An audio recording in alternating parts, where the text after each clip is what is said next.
At 68 years old, I never thought my own son would look me in the eye and tell me I was losing my mind, especially not while plotting to steal every penny I'd worked a lifetime to earn.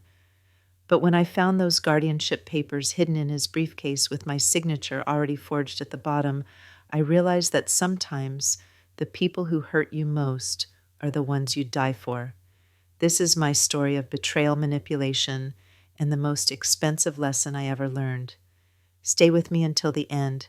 I promise you've never heard a family drama quite like this one. And please comment below with your city so I can see how far my story travels. My name is Dorothy Hayes, and I'm about to tell you how I lost my family and found myself in the same devastating week. It started with a birthday cake. Not mine, my son's. Michael turned 35 on a Tuesday in March, and like every year since he was born, I spent the entire day before in my kitchen, flour dusting my black marble countertops, the smell of vanilla and butter filling my sprawling Connecticut estate. You have to understand this wasn't just any cake. This was Michael's favorite, a 3-layer German chocolate masterpiece that took me 6 hours to make from scratch, the same cake I'd baked for him every single birthday since he could walk, the same recipe my mother had used for me and her mother before that. It was tradition. It was love baked into every layer. I remember standing in my kitchen that Monday evening, putting the finishing touches on the coconut pecan frosting, my arthritic hands working slowly but steadily. The house felt too big, too quiet. It had been that way since my husband Richard passed 5 years ago, but I'd learned to fill the silence with purpose. And Michael's birthday had always been my favorite purpose of all. He'll be so surprised, I said to myself, stepping back to admire my work. The cake sat perfect on my grandmother's crystal stand, 3 beautiful layers of dark chocolate perfection. I'd even recreated the little sugar flowers I used to make when he was small, delicate roses that took hours to craft but always made his eyes light up. I called him that night, my fingers trembling slightly as I dialed, not from age, from excitement. "Michael, honey," I said when he picked up, his voice distracted, distant. "I have a surprise for you tomorrow. Can you come by around 2? I know you're busy with work, but—" "Mom, I can't tomorrow. Nora and I have that thing with the kids' school. Maybe next week." My heart sank, but I pressed on. This was his birthday, our tradition. "Sweetheart, it's your birthday. I made your cake, the German chocolate, just like always." There was a pause. In that pause, I heard something I'd been ignoring for months, maybe years. Impatience, irritation, like I was an obligation he was trying to schedule around. "Look, Mom, I appreciate it, I really do. But we've got Madison's parent-teacher conference, and then Jake has soccer practice, and Nora's been planning this dinner thing for weeks. You understand, right?" I understood. I understood that his 35th birthday meant less to him than a soccer practice. I understood that our tradition, our connection had become an inconvenience. "Of course, sweetheart," I heard myself say, my voice steady despite the crack forming in my chest. "Family comes first. Maybe this weekend." "Yeah, maybe. I'll call you." He didn't call. Tuesday came and went. I sat in my formal dining room, the one that could seat 12, but that evening seated only me staring at that perfect cake. 3 layers of rejection sitting on my grandmother's crystal stand. I didn't eat any of it. I couldn't. Every bite would have tasted like disappointment.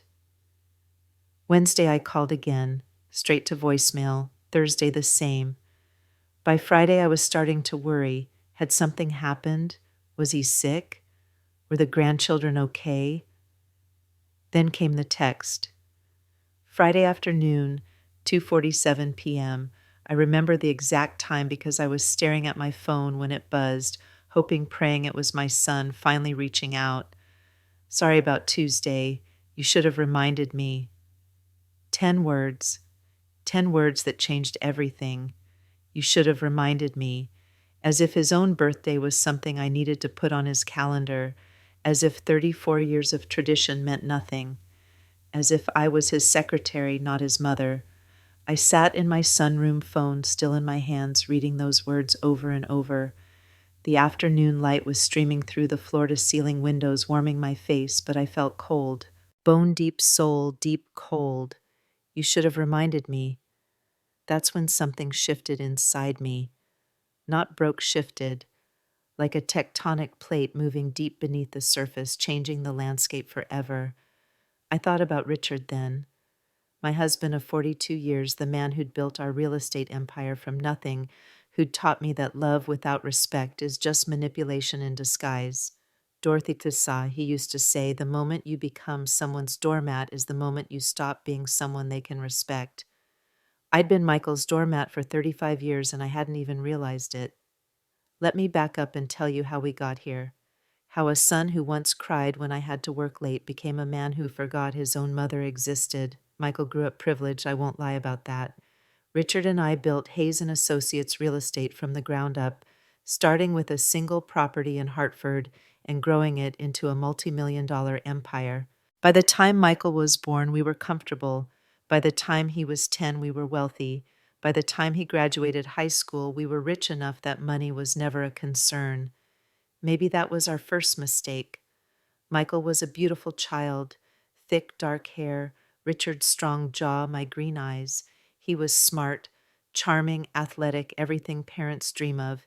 He played varsity football, graduated valedictorian, got into Harvard with a full ride he didn't even need. But somewhere along the way, privilege became expectation, comfort became entitlement, and love became transaction. I started seeing it in college.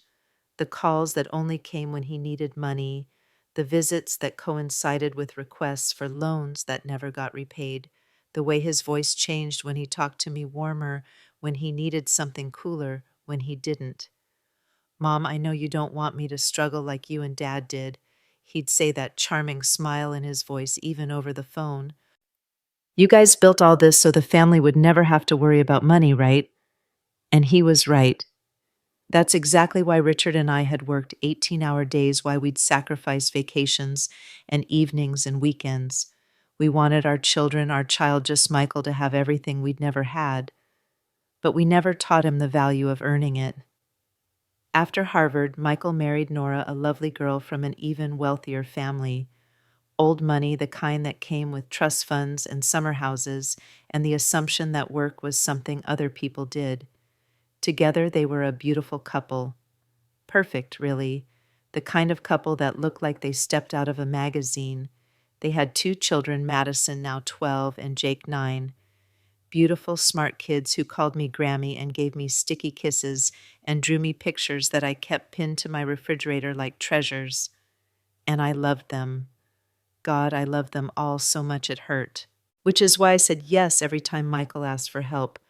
The down payment for their house, a stunning colonial in Greenwich that costs more than most people see in a lifetime, private school tuition for the kids, Nora's shopping habits that could fund a small country, Michael's business ventures that never quite seemed to pan out.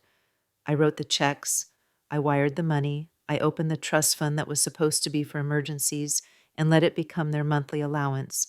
$50, $1,000 here for a kitchen renovation they desperately needed. $75,000 there for Madison's equestrian training. Apparently she was gifted and needed the best instructors money could buy. $100,000 for Michael's latest investment opportunity that would definitely pay off this time. The amounts got bigger, the requests more frequent, the gratitude more fleeting, and I enabled it all because I thought that's what love looked like. I thought providing meant caring. I thought my worth as a mother was measured by how much I could give. Richard saw it before I did. In the months before he died, he tried to warn me. Dorothy, he said one evening as we sat in bed, him weak from the cancer that was eating him alive, me pretending not to see how much weight he'd lost. You're going to spoil that boy rotten. He's our son, I protested. We worked hard so he wouldn't have to. We worked hard so he'd have opportunities, Richard corrected, his voice still strong despite his failing body. Not so he'd never have to work at all. But Richard died before he could see just how right he was. And in my grief, I threw myself into giving even more. as if money could fill the hole that losing the love of my life had carved in my chest, as if providing for Michael's family could somehow replace the family I'd lost when Richard passed. The irony wasn't lost on me sitting there in my sunroom reading that text message. I'd tried to buy their love, and all I'd managed to purchase was their expectation that I always would. You should have reminded me. I called my attorney that afternoon. Patricia Winters had been handling my affairs since Richard's death, and she knew me well enough to hear the change in my voice immediately. Dorothy, you sound different. Is everything all right? Patricia, I need to make some changes to Michael's trust fund immediately. There was a pause. What kind of changes? I want it frozen, effective immediately. No more automatic transfers, no more access, nothing. Dorothy, that's a significant step. Michael's been receiving monthly distributions for years now. His lifestyle is built around that income. Are you sure you want to? I'm sure. Can I ask what prompted this decision? So I told her about the birthday, the cake, the text message. As I spoke, I heard my own voice getting stronger, more certain. This wasn't a decision made in anger, it was a decision made in clarity. I'll have the paperwork drawn up immediately, Patricia said. The freeze will be in effect by close of business today. Thank you. Dorothy, are you prepared for his reaction? I looked out at my garden at the roses Richard and I had planted together 20 years ago. They died back in the winter, looking like nothing but thorny sticks. But I knew that come spring they'd bloom again. Sometimes things had to appear dead before they could truly live. I'm prepared, I said. The call started at 9:47 that night. My phone rang, Michael's name flashing on the screen. I let it go to voicemail. It rang again immediately, and again. By 10 p.m., I had 17 missed calls. The voicemail started angry. Mom, what the hell is going on? The bank is saying there's a problem with the account. Call me back now. Then confused. Mom, I don't understand what's happening. Did you mean to freeze the account? Is there some kind of mistake? Please call me back. Then desperate. Mom, please. We have bills due. The mortgage, the kids' school tuition. Whatever I did, I'm sorry. Just please call me back. I didn't call back that night, or the next day, or the day after that. For the first time in 35 years, Michael needed me more than I needed to be needed by him. By Sunday, he showed up at my house. I was in my garden when I heard the car in the driveway, a black BMW SUV that I'd helped him buy 2 years ago when Nora decided their previous car wasn't safe enough for the children. Through my kitchen window, I watched him get out, his face tight with stress, his usually perfect hair disheveled.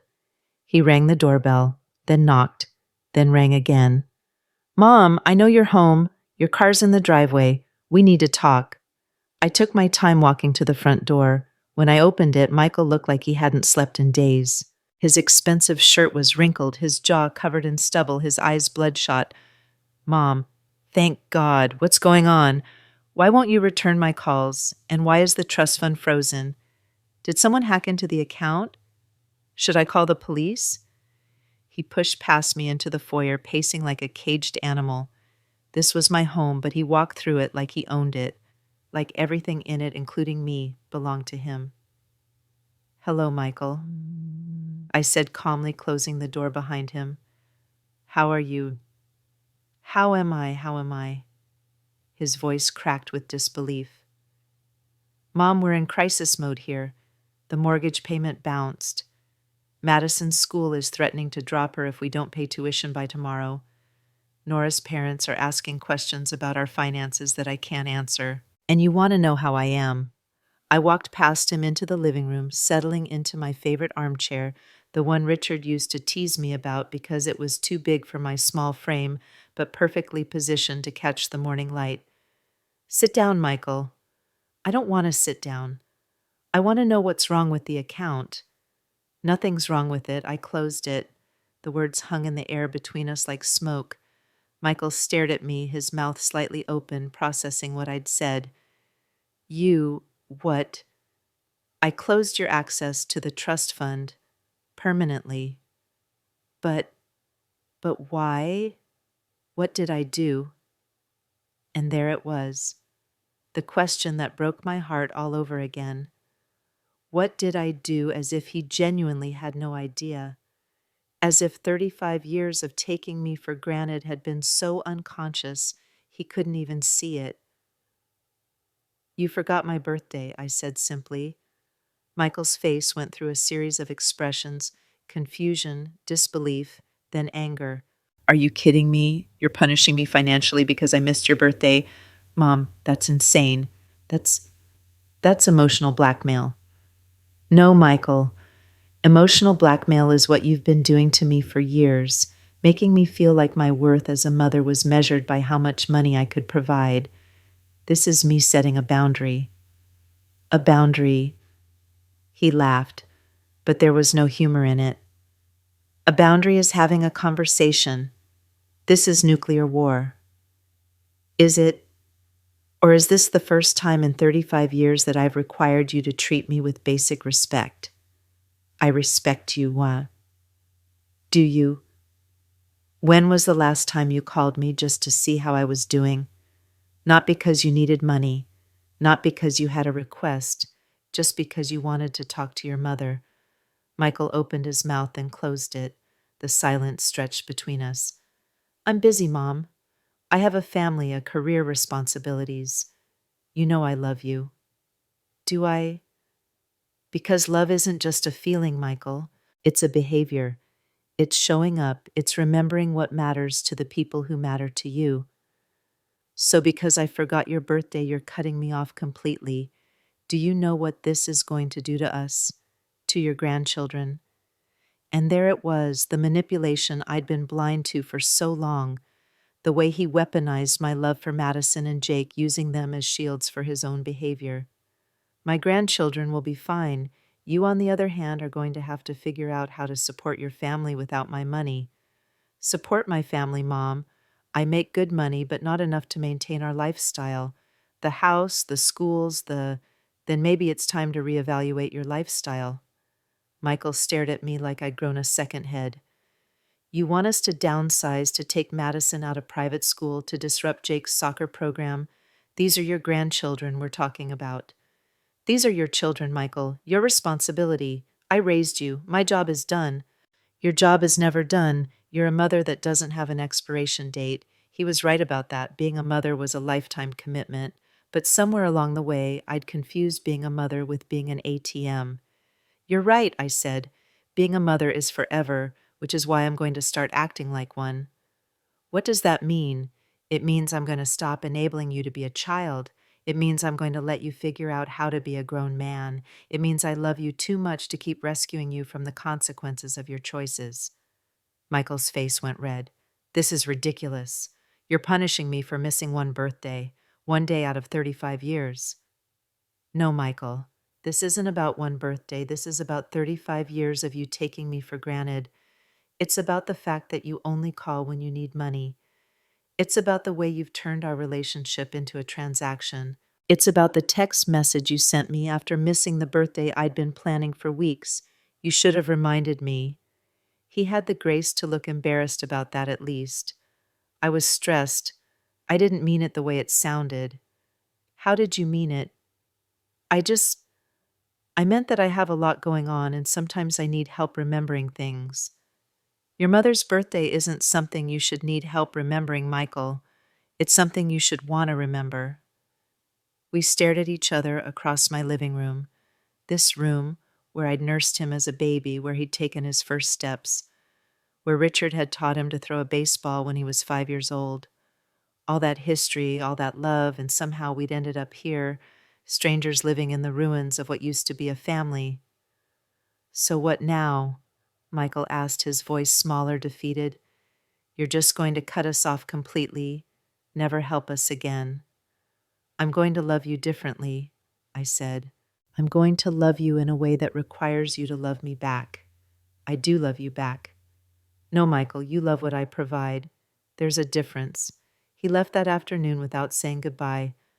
I watched from my kitchen window as he sat in his car for 10 minutes, phone pressed to his ear, probably calling Nora, probably trying to figure out how to explain that the gravy train had just derailed. That night, I did something I hadn't done in 5 years. I called my sister Helen in California. Dorothy, is everything all right? It's been months since we've talked. Had it been months, I tried to think of the last time I'd called Helen just to chat, just to connect with someone who knew me before I became Michael's mother. I couldn't remember. I think I just found my backbone, I told her. Helen laughed. About time. What happened? I told her everything.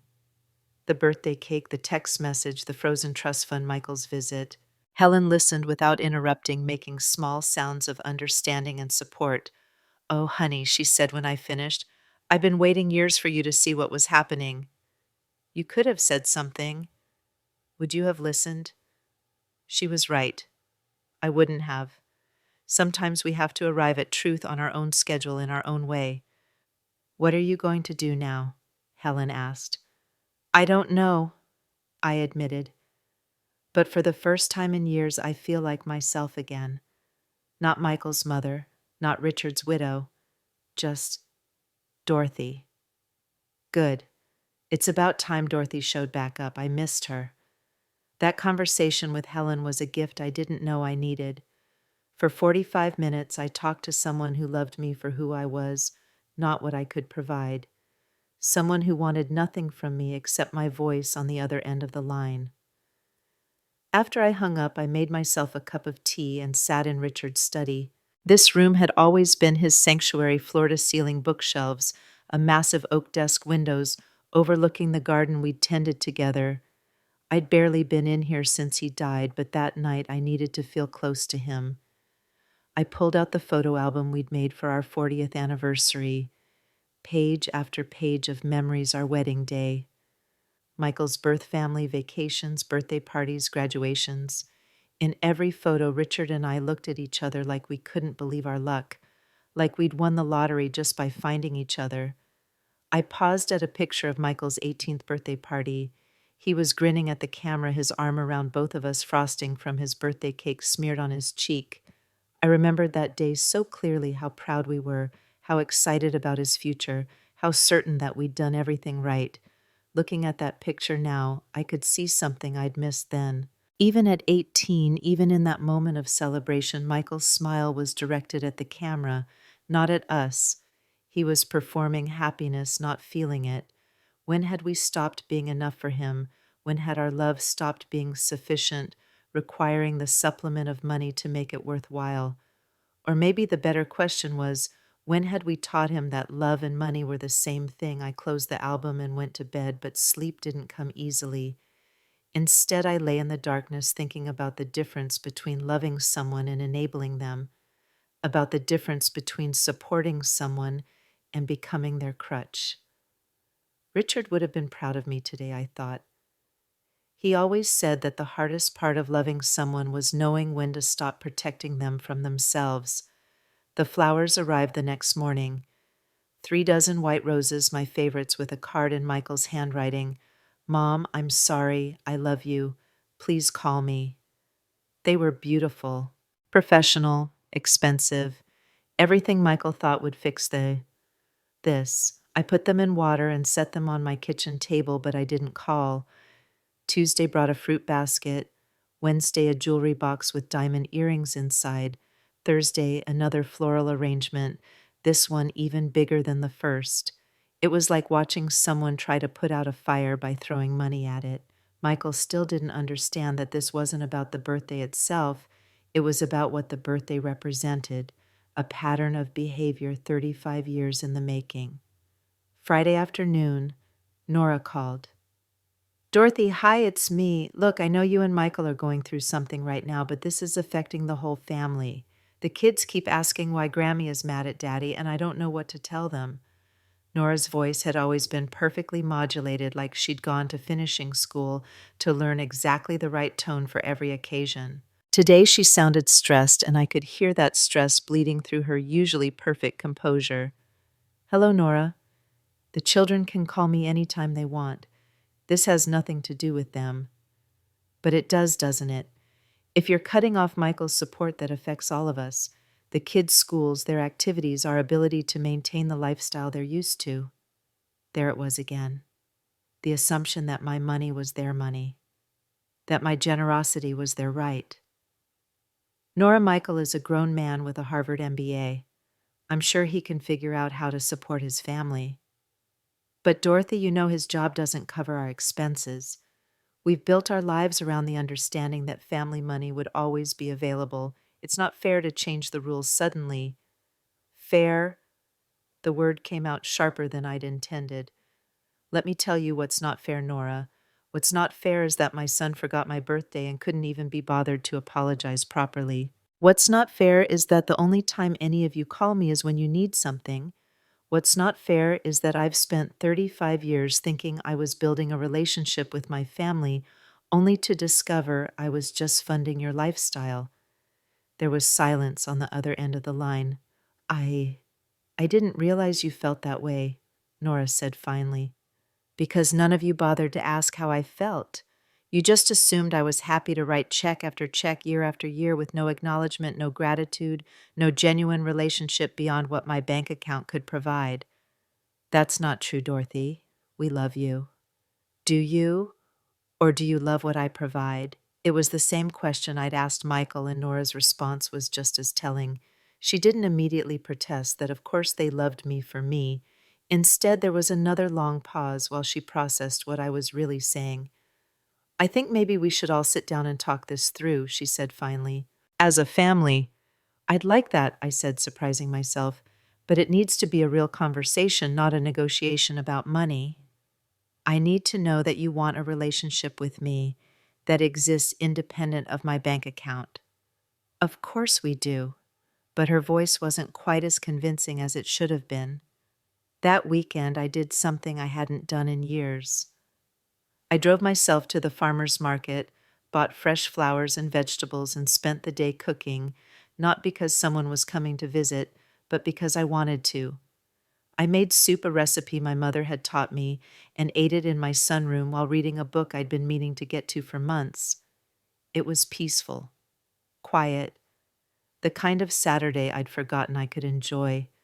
Sunday morning, I was in my garden when I heard voices in the driveway, multiple voices. Through the hedgerow that separated my property from the street, I could see Michael's BMW, but also another car I didn't recognize. I wasn't expecting anyone. I was wearing my gardening clothes, old jeans, a paint-stained sweatshirt, dirt under my fingernails. My hair was pulled back in a messy ponytail, and I had no makeup on. The Dorothy who answered the door looked nothing like the perfectly put-together matriarch who'd been writing checks for decades.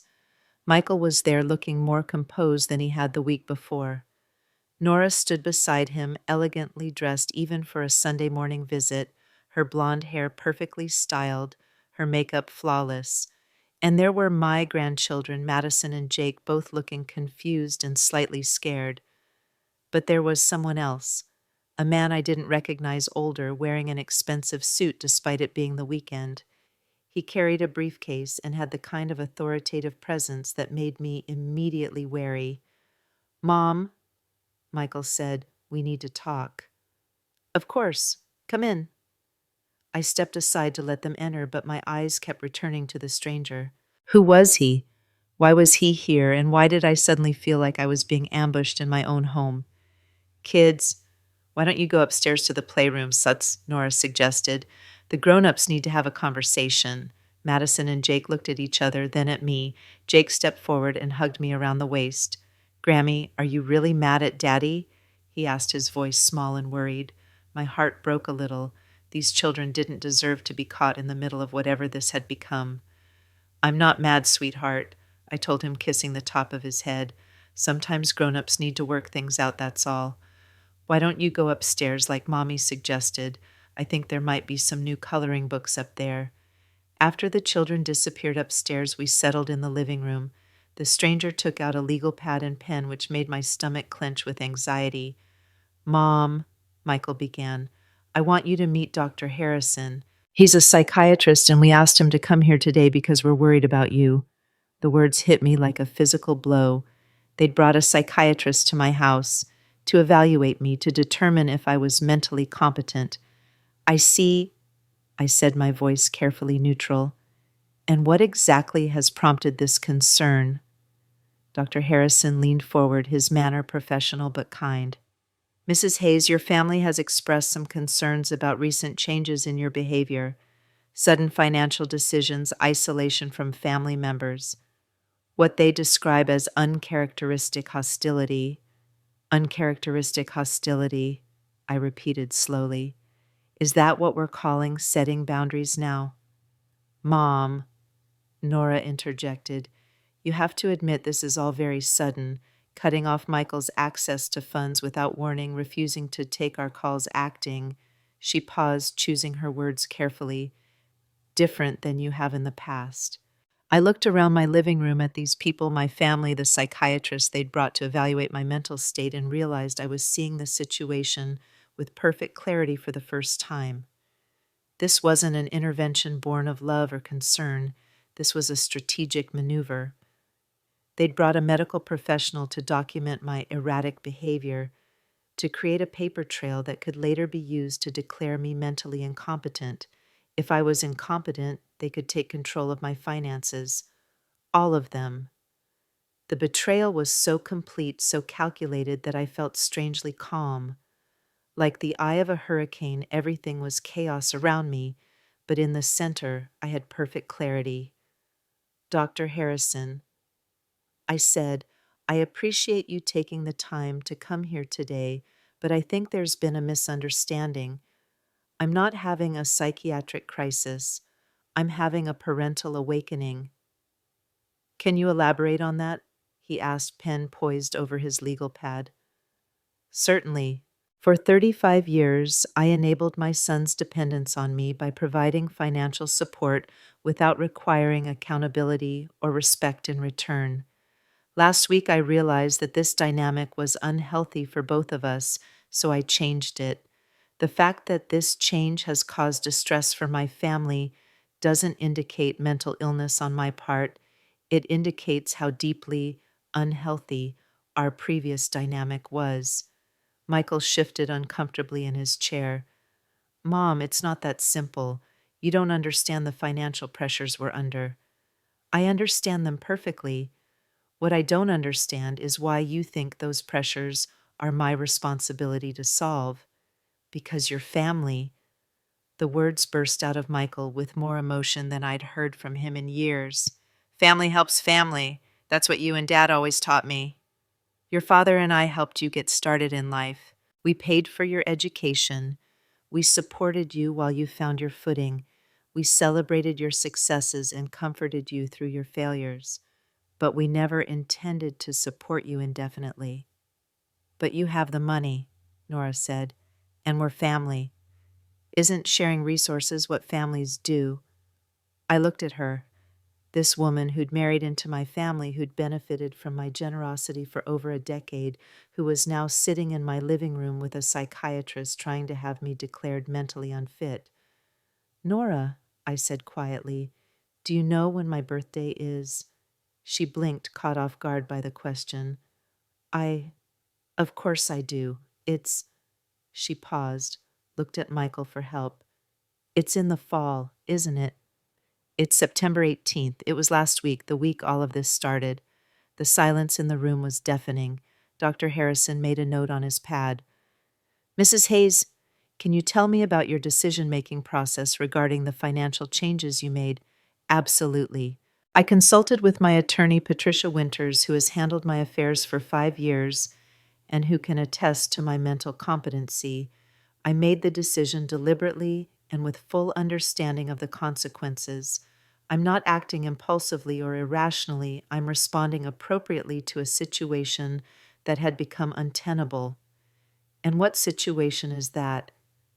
My family had begun treating me like a bank instead of a person. They had stopped maintaining a genuine relationship with me and instead interacted with me only when they needed financial support. When I tried to address this pattern, they responded by bringing a psychiatrist to my home to evaluate my mental state rather than examining their own behavior. Dr. Harrison looked around the room and I could see him reassessing the situation. Mrs. Hayes, have you been experiencing any depression, anxiety, confusion, or memory problems? None whatsoever. I've been experiencing disappointment, hurt, and frustration, but those are appropriate responses to being taken advantage of by people I love. What about your physical health? Excellent. I can provide you with records from my recent physical if you'd like. That won't be necessary. He closed his notebook and looked at Michael and Nora. I'm afraid I can't support any concerns about Mrs. Hayes's mental competency. She's articulate, rational, and appears to be making decisions that, while potentially difficult for her family, are within her rights and appear to be well-reasoned. Michael's face went pale. But she's acting completely different than she always has. People grow, Mr. Hayes. They change. They reassess their priorities and adjust their behavior accordingly. That's not a sign of mental illness, that's a sign of mental health. After Dr. Harrison left, the three of us sat in silence for several minutes. I could hear Madison and Jake upstairs, their voices carrying down through the ceiling as they played in the room that had once been Michael's. So, what now? Michael asked finally. Now you go home and figure out how to live within your means, I said. You apologize to your children for scaring them by bringing a stranger to evaluate their grandmother's mental state. You have a conversation with your wife about what kind of relationship you actually want with me, separate from any financial considerations. And if we do all that, Nora asked, then maybe we can rebuild something real, something based on love and respect rather than money and obligation. And the trust fund, I looked at Michael, this man who was my son, who I'd carried in my body and nursed at my breast and loved with every fiber of my being for 35 years, who had just tried to have me declared mentally incompetent so he could access my money. The trust fund is gone, Michael, permanently. Whatever relationship we have moving forward will be one you want for its own sake, not because it comes with a paycheck. They left that afternoon without saying goodbye. I watched from my window as they strapped the children into their car seats as Michael and Nora had what looked like an intense conversation in the front seat as they finally drove away. I expected to feel sad. Instead, I felt free. That evening I called Patricia Winters at home. Dorothy, is everything all right? Patricia, I need to make some changes to my will, significant changes. Of course. What did you have in mind? I want to redirect Michael's inheritance, all of it. Where would you like it to go? I thought about the question, about the charities Richard and I had always meant to support more generously, about the causes that had mattered to us, education, medical research support for families dealing with Alzheimer's, like we had with Richard's mother. I'll make a list and send it to you. But Patricia, they brought a psychiatrist to my house today to evaluate my competency. They what? I told her about Dr. Harrison, about the questions about the obvious attempt to build a case for incompetency. Dorothy, I'm going to arrange for you to have a complete psychological evaluation by an independent psychiatrist immediately.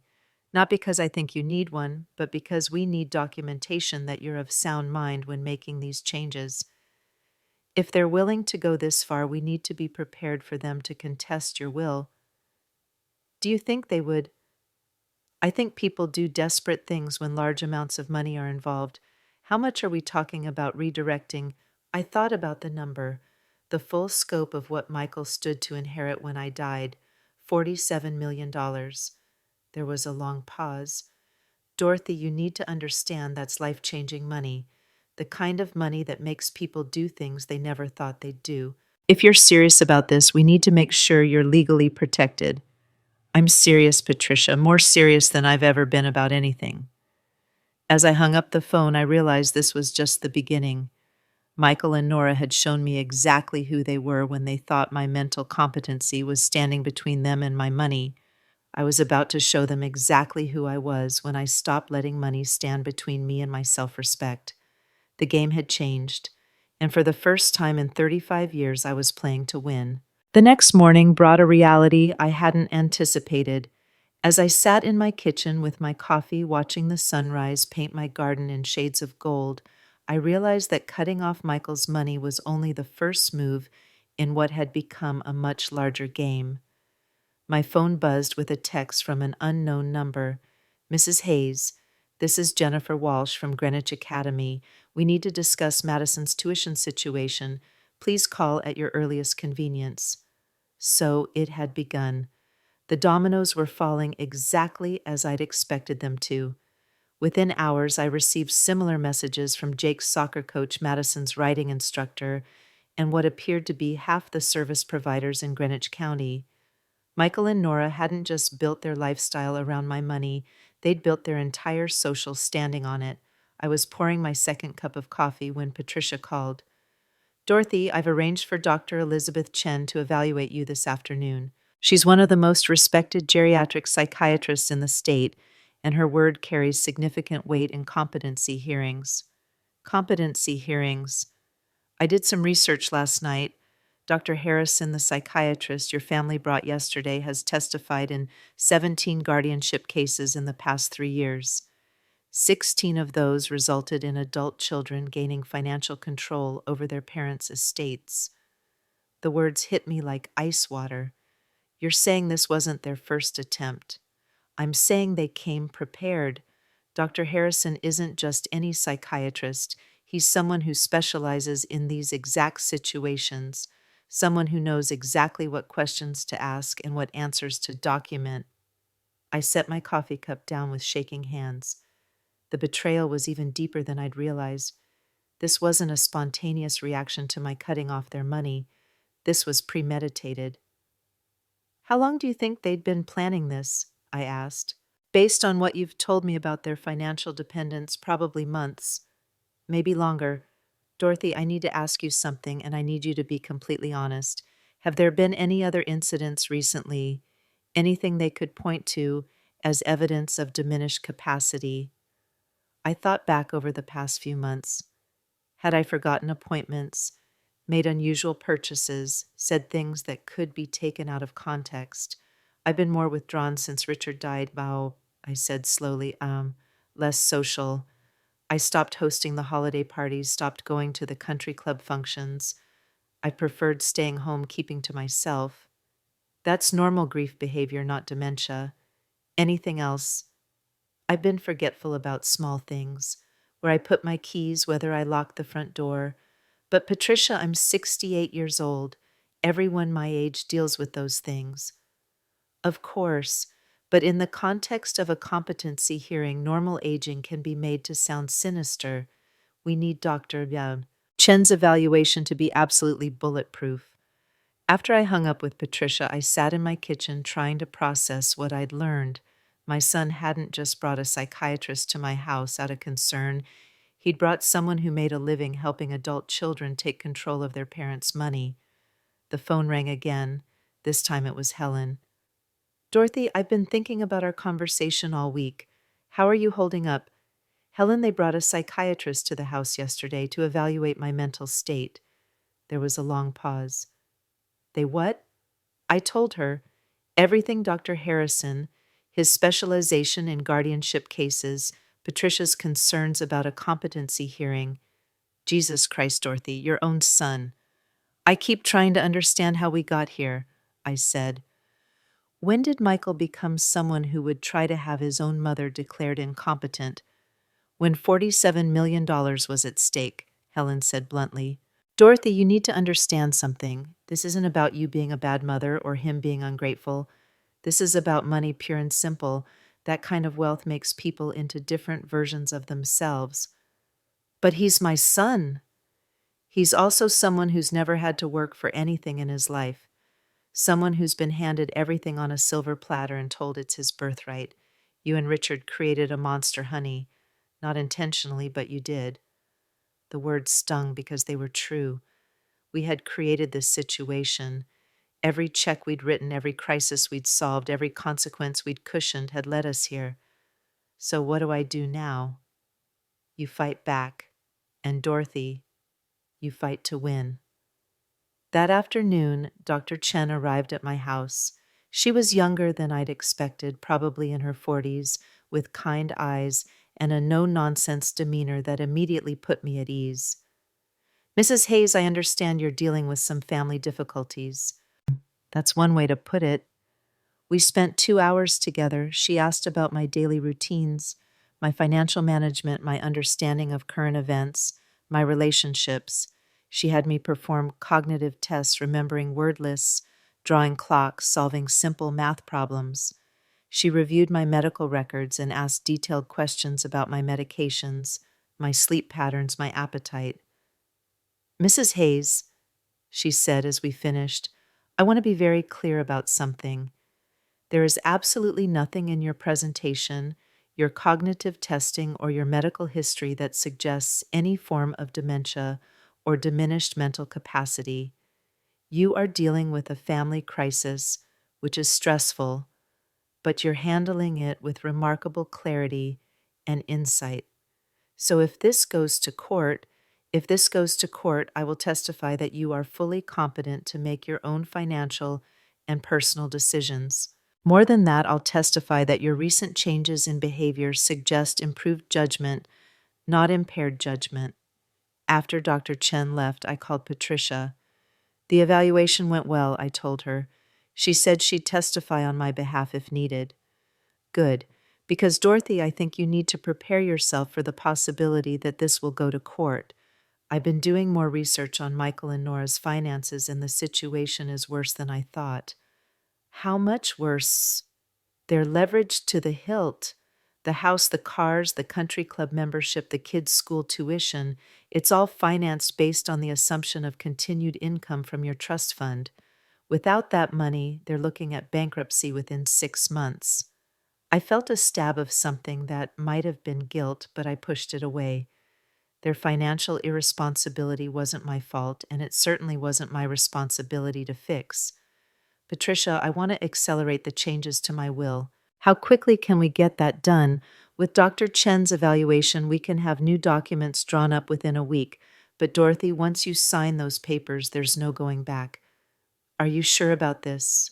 I thought about Michael bringing Dr. Harrison to my house, about the calculated nature of that betrayal, about 35 years of being taken for granted.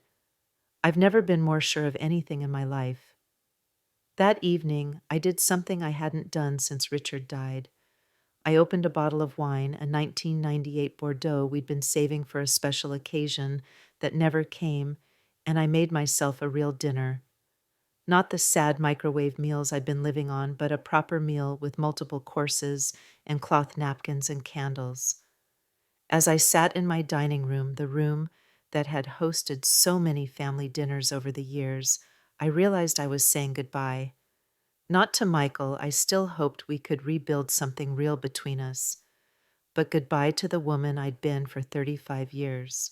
The woman who confused love with money, who thought providing was the same as parenting, who let herself be taken advantage of because she was afraid that setting boundaries would cost her the relationship. That woman was gone, and I wasn't sorry to see her go. The next few days passed in a strange limbo. I knew Michael and Nora were dealing with the immediate crisis of their finances, but I didn't know what they were planning next.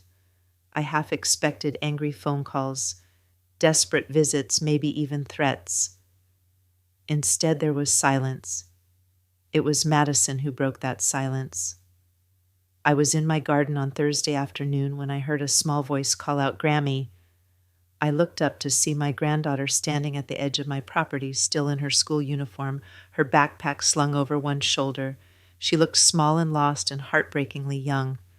"Madison, sweetheart, what are you doing here? How did you get here?" "I took the bus. Mom and Dad said I couldn't see you anymore, but I wanted to know why you're mad at us." My heart broke a little more.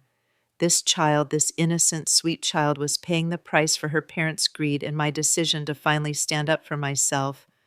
"Oh, honey, I'm not mad at you. Come here." She ran to me then, throwing her arms around my waist and burying her face in my gardening apron. I could feel her small body shaking with sobs.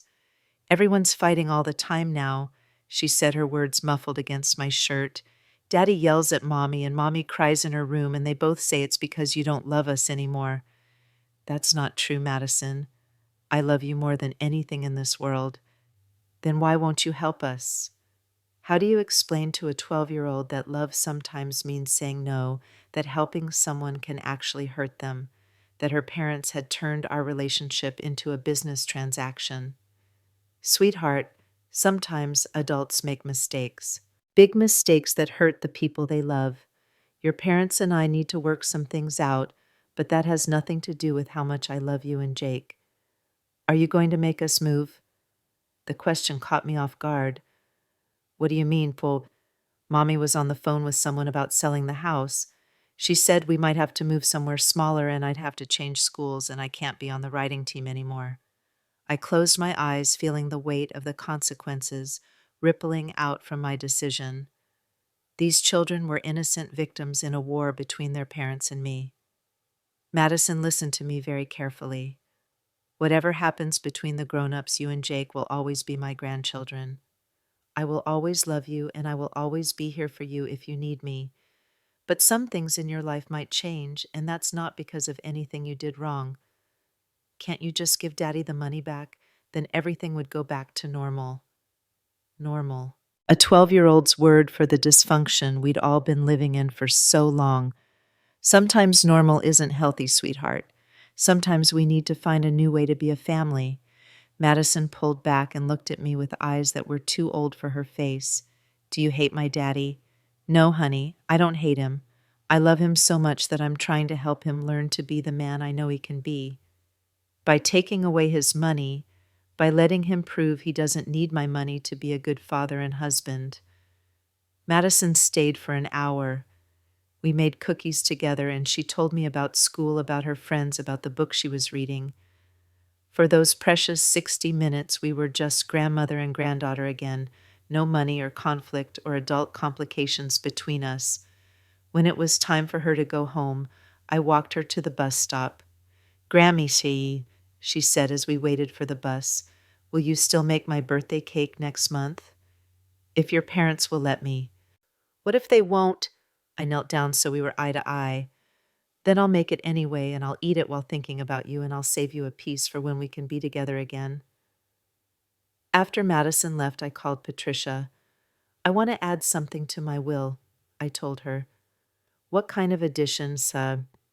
Education trust for Madison and Jake, something their parents can't touch, something that will ensure they can go to college regardless of what happens with their parents' finances.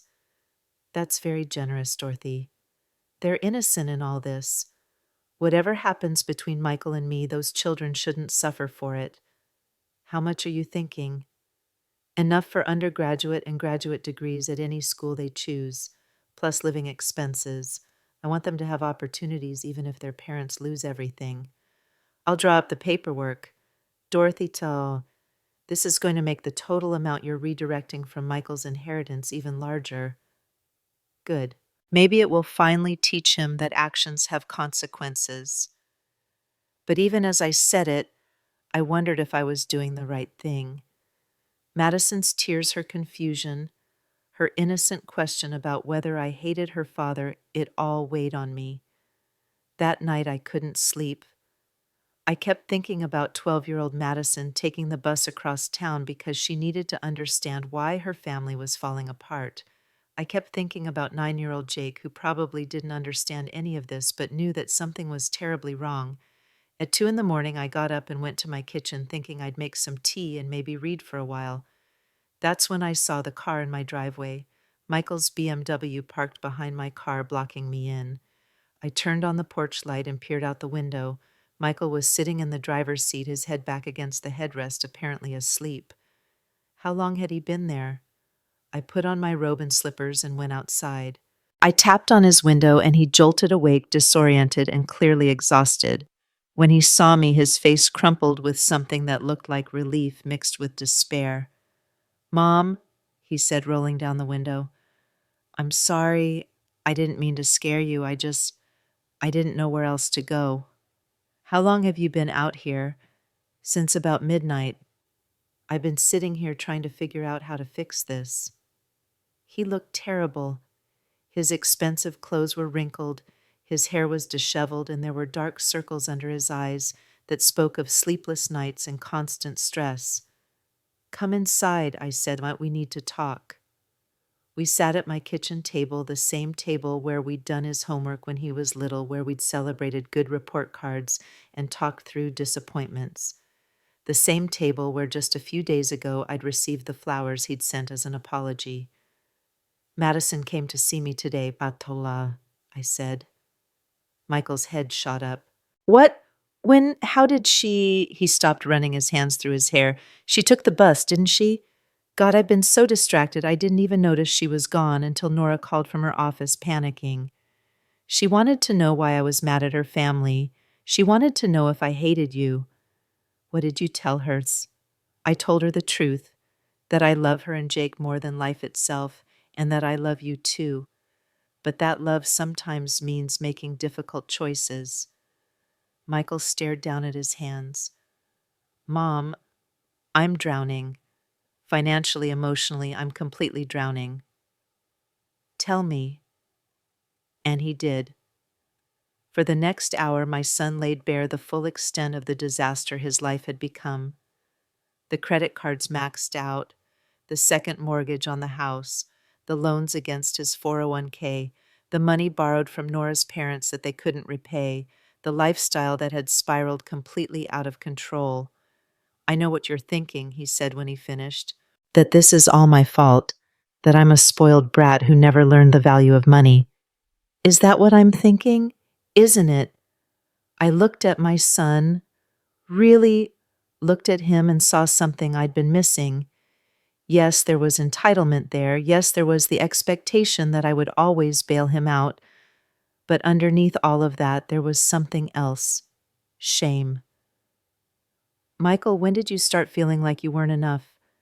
The question seemed to catch him off guard. What do you mean, Mom? When did you start believing that you needed my money to be worthy of love? When did you start thinking that your value as a person was measured by your bank account? He was quiet for a long moment. I don't know. Maybe when I was in college and all my friends were talking about their trust funds and their family money, and I realized that without yours, I was just ordinary.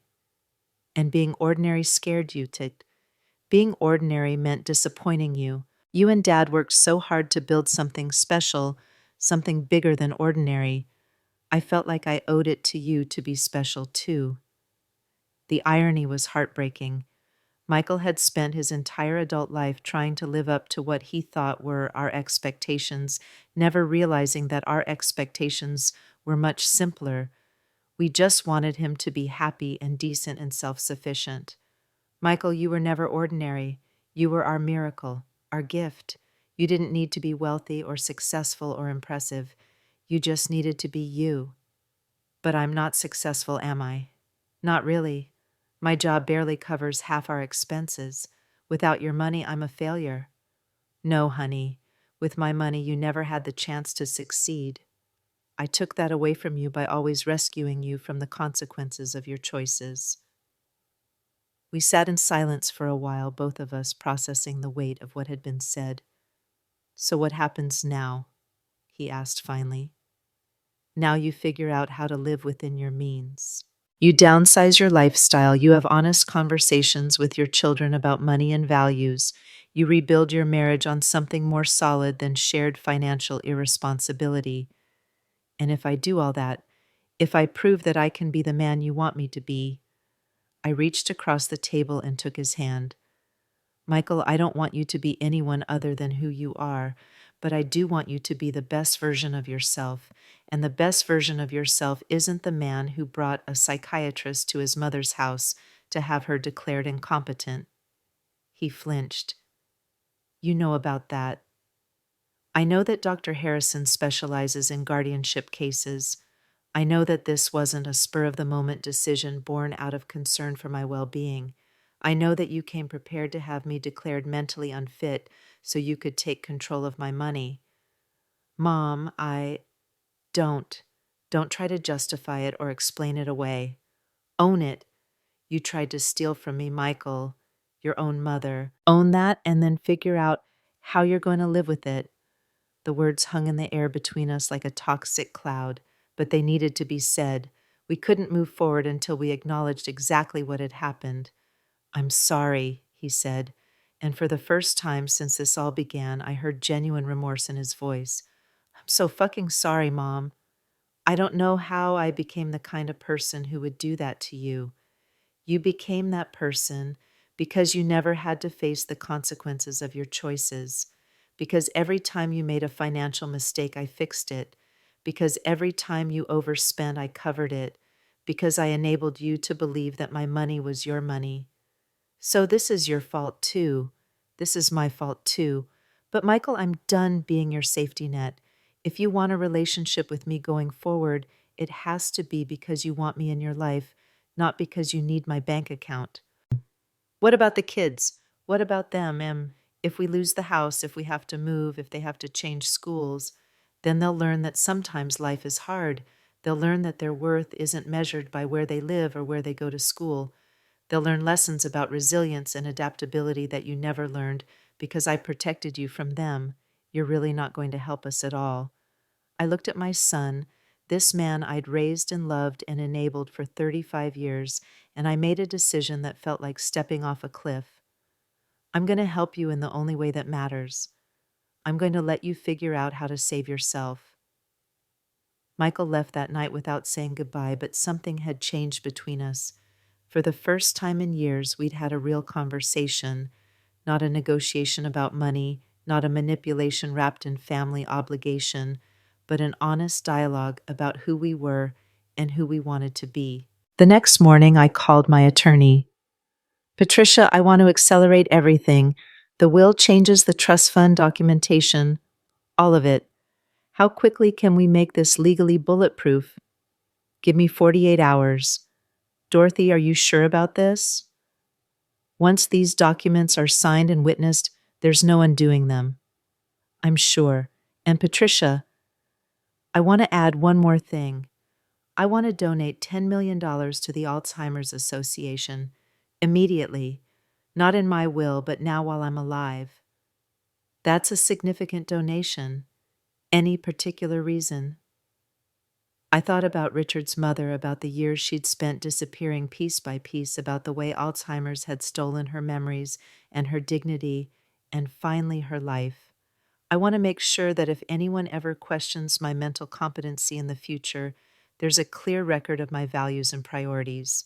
What better way to demonstrate sound judgment than supporting research into the disease that terrified my husband's family? Brilliant. That donation, combined with Dr. Chen's evaluation, will make it virtually impossible for anyone to challenge your competency. As I hung up the phone, I realized I felt lighter than I had in months, not because I was giving away my money, but because I was finally using it intentionally, purposefully, in alignment with my values, rather than out of guilt or fear. That afternoon, I did something I hadn't done since Richard died. I drove to the cemetery where he was buried and sat beside his headstone with a picnic lunch and a bottle of wine. "Well, honey," I said to the granite marker that bore his name and dates, "I think I finally figured out what you were trying to tell me before you died, about Michael, about money, about tough love." I told him about the past week, about Michael's betrayal, about my decision to change my will, about Madison's visit, and Michael's late-night confession in the kitchen.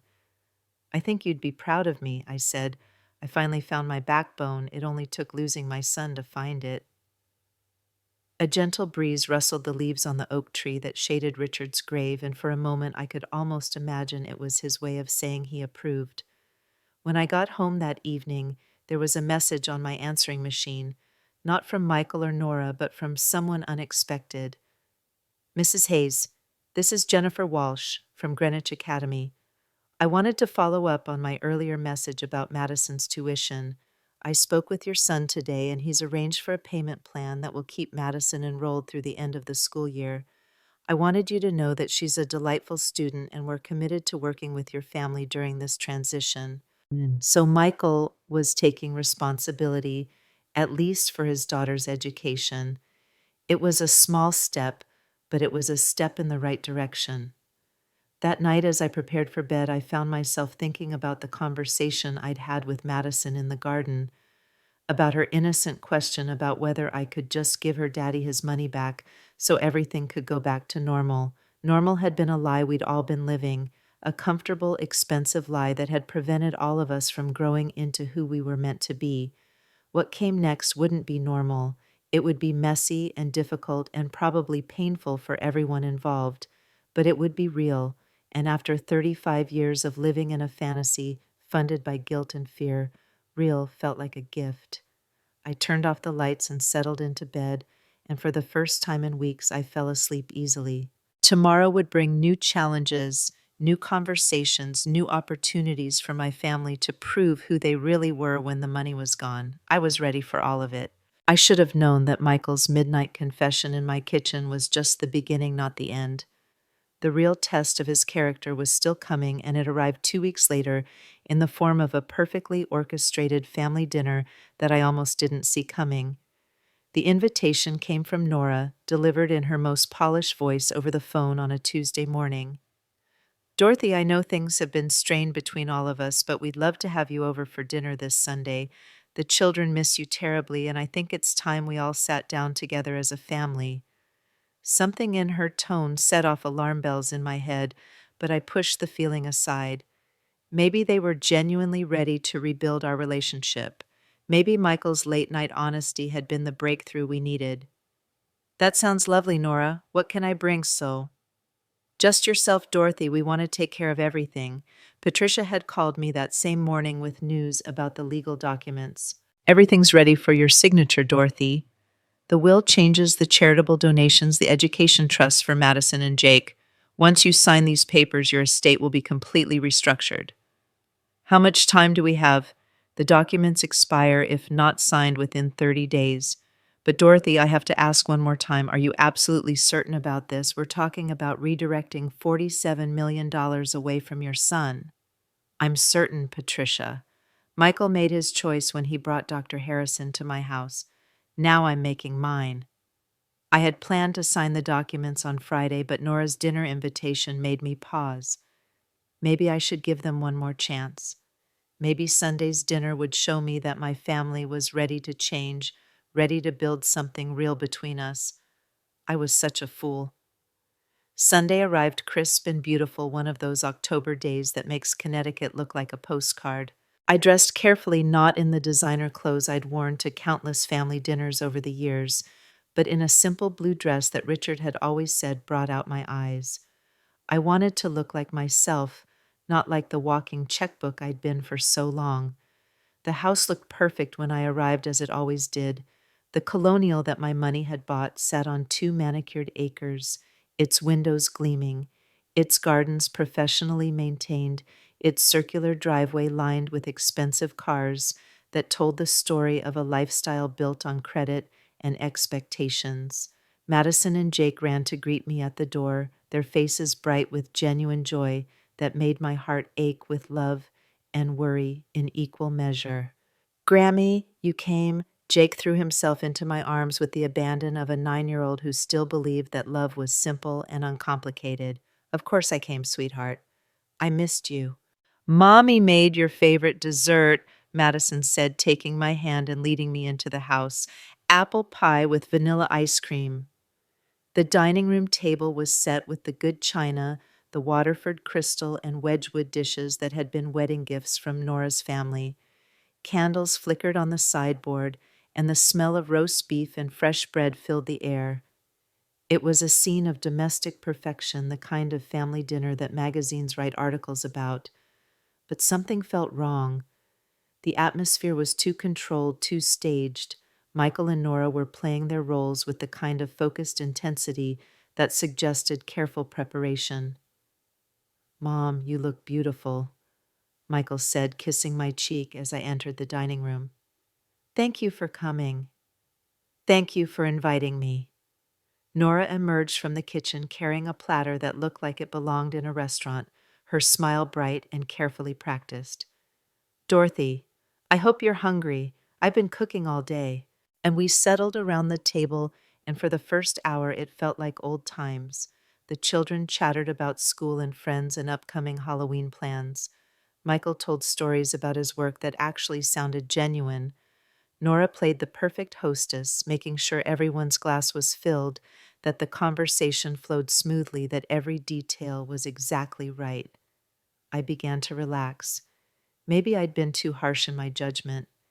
Maybe they really were trying to rebuild our relationship on a foundation of something other than money.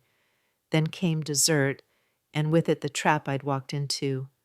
"Mom," Michael said, as Nora served the apple pie, "we've been doing a lot of thinking since our conversation the other night."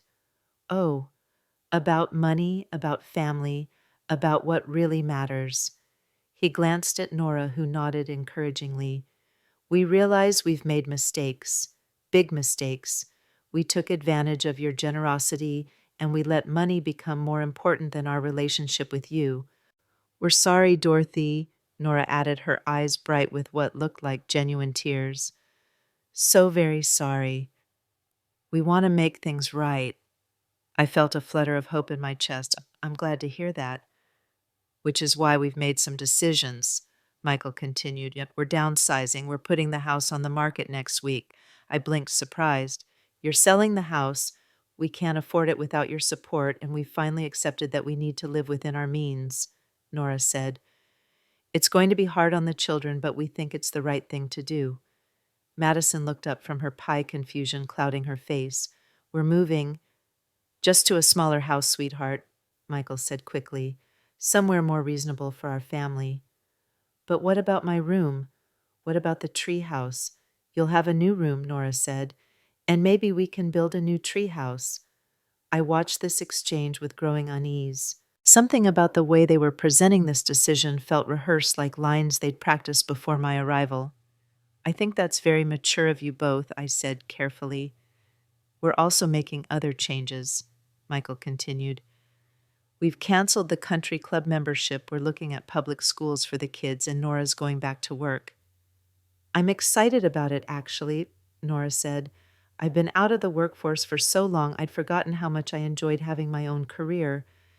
It all sounded so reasonable, so responsible, exactly what I'd hoped to hear. So why did I feel like I was watching a performance? "That's wonderful," I said. "I'm proud of you both for taking responsibility." Michael and Nora exchanged another look, and I realized we'd reached the point this entire evening had been building toward. "Mom," Michael said, leaning forward slightly, "we know we have a lot of work to do to rebuild your trust. And we know that your decision to cut off the trust fund was the wake-up call we needed. It was—" I agreed.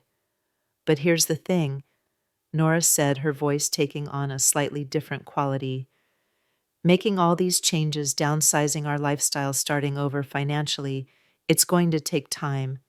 And in the meantime, we're facing some immediate challenges." And there it was, the real reason for this carefully orchestrated dinner. "What kind of challenges?" I asked, though I already knew where this was heading. "The house sale will take months," Michael said. "And until it closes, we still have the mortgage payments, the property taxes, the maintenance costs. Without the trust fund, we don't have the cash flow to cover everything." "We don't want to ask you for money," Nora said quickly. "We know that's not what you want to hear right now, but we were hoping maybe we could work out some kind of temporary arrangement, just until the house sells and we get back on our feet." I set down my fork and looked around the table. Madison and Jake were watching this conversation with the kind of tense attention that children develop when they know something important is happening but don't fully understand what it is. "What kind of temporary arrangement?" I asked. "Maybe we could reinstate the trust fund for just 6 months," Michael suggested. "Just long enough for us to make the transition.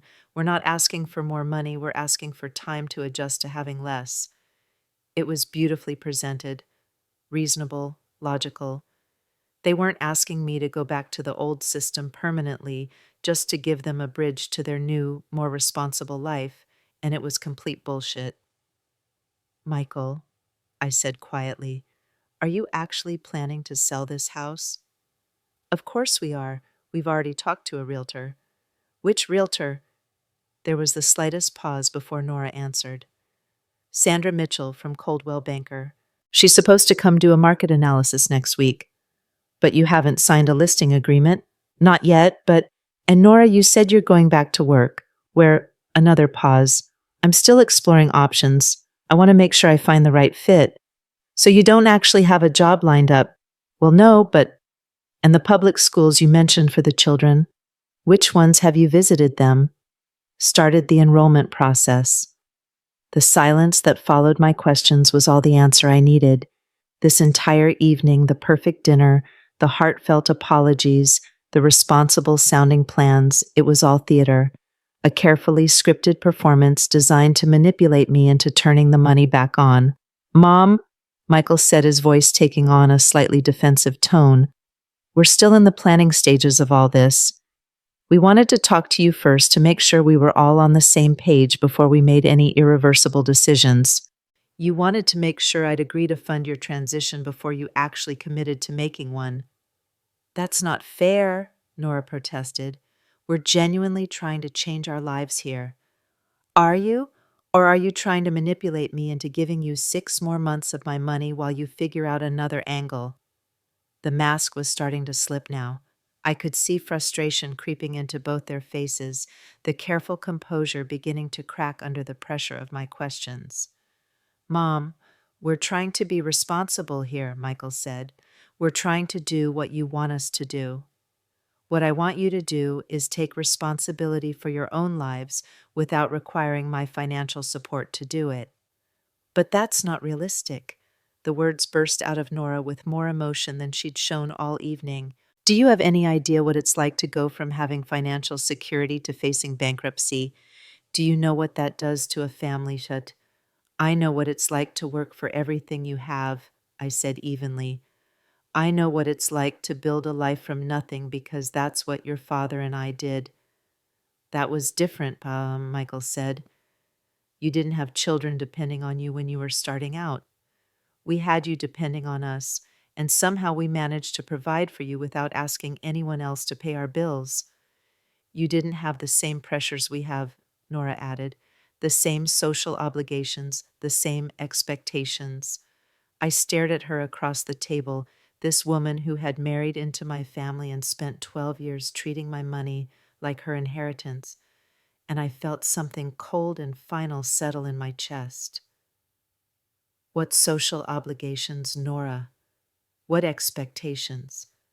The kids' schools, the neighborhood we live in, the community we're part of. We can't just tear Madison and Jake away from everything they've ever known. Why not? I was torn away from everything I'd ever known when my parents died and left me with nothing. Your husband was torn away from his comfortable college life when he had to figure out how to support himself after graduation. People adapt, Nora. That's what people do. That's cruel, she said, her voice shaking with anger she was no longer bothering to hide. You're talking about deliberately traumatizing your own grandchildren. I'm talking about letting them learn that life isn't always comfortable or predictable. I'm talking about teaching them that their worth isn't measured by their zip code or their school's name on their uniform. Easy to say when you're not the one who has to explain to a 12-year-old why she can't see her friends anymore because we had to move to a different town. Madison, who had been quietly listening to this conversation, suddenly spoke up. Are we really moving, Mommy? Nora's face went pale. We're discussing it, sweetheart. But you said we were definitely moving. You said we were selling the house. Michael shot Nora a warning look, but the damage was done. Even Madison, at 12 years old, could see the inconsistency in their story. Sometimes plans change, honey, Michael said weakly. I looked at my granddaughter, this beautiful, intelligent child who was being used as a pawn in her parents' manipulation game, and I made a decision that had been building in my chest for the past hour. Madison, Jake, I said, would you go upstairs and play for a few minutes? The grown-ups need to finish talking. But we haven't had our ice cream yet, Jake protested. You can have it later, sweetheart. Go on. After the children left, I turned back to Michael and Nora. The pretense was gone now, replaced by barely controlled desperation and anger. "So," I said, "how long have you been planning this performance?" "It's not a performance," Michael said, but his voice lacked conviction. "Of course it is. The perfect dinner, the carefully rehearsed apologies, the responsible sounding plans that you have no intention of following through on. How long did you spend preparing for tonight?" Nora's composure finally cracked completely. "Do you know what you've done to us? Do you have any idea what our life has been like for the past 3 weeks? Enlighten me." "We're drowning, Dorothy. We're facing foreclosure, bankruptcy, social humiliation. Our friends are asking questions we can't answer. The kids' schools are threatening to expel them. My parents are horrified by our financial situation. We're falling apart, and you're sitting in your mansion acting like this is all some kind of life lesson. It is a life lesson. The lesson is that actions have consequences." "What actions?" Michael demanded. "Forgetting your birthday, is that really worth destroying your own family over?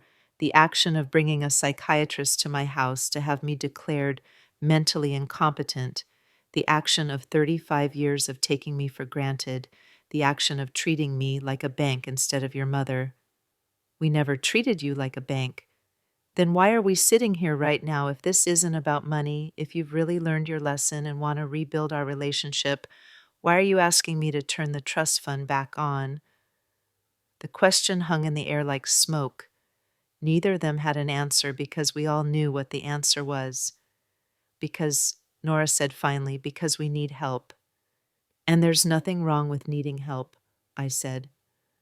"But there's everything wrong with the way you're going about asking for it." "What do you mean, big?"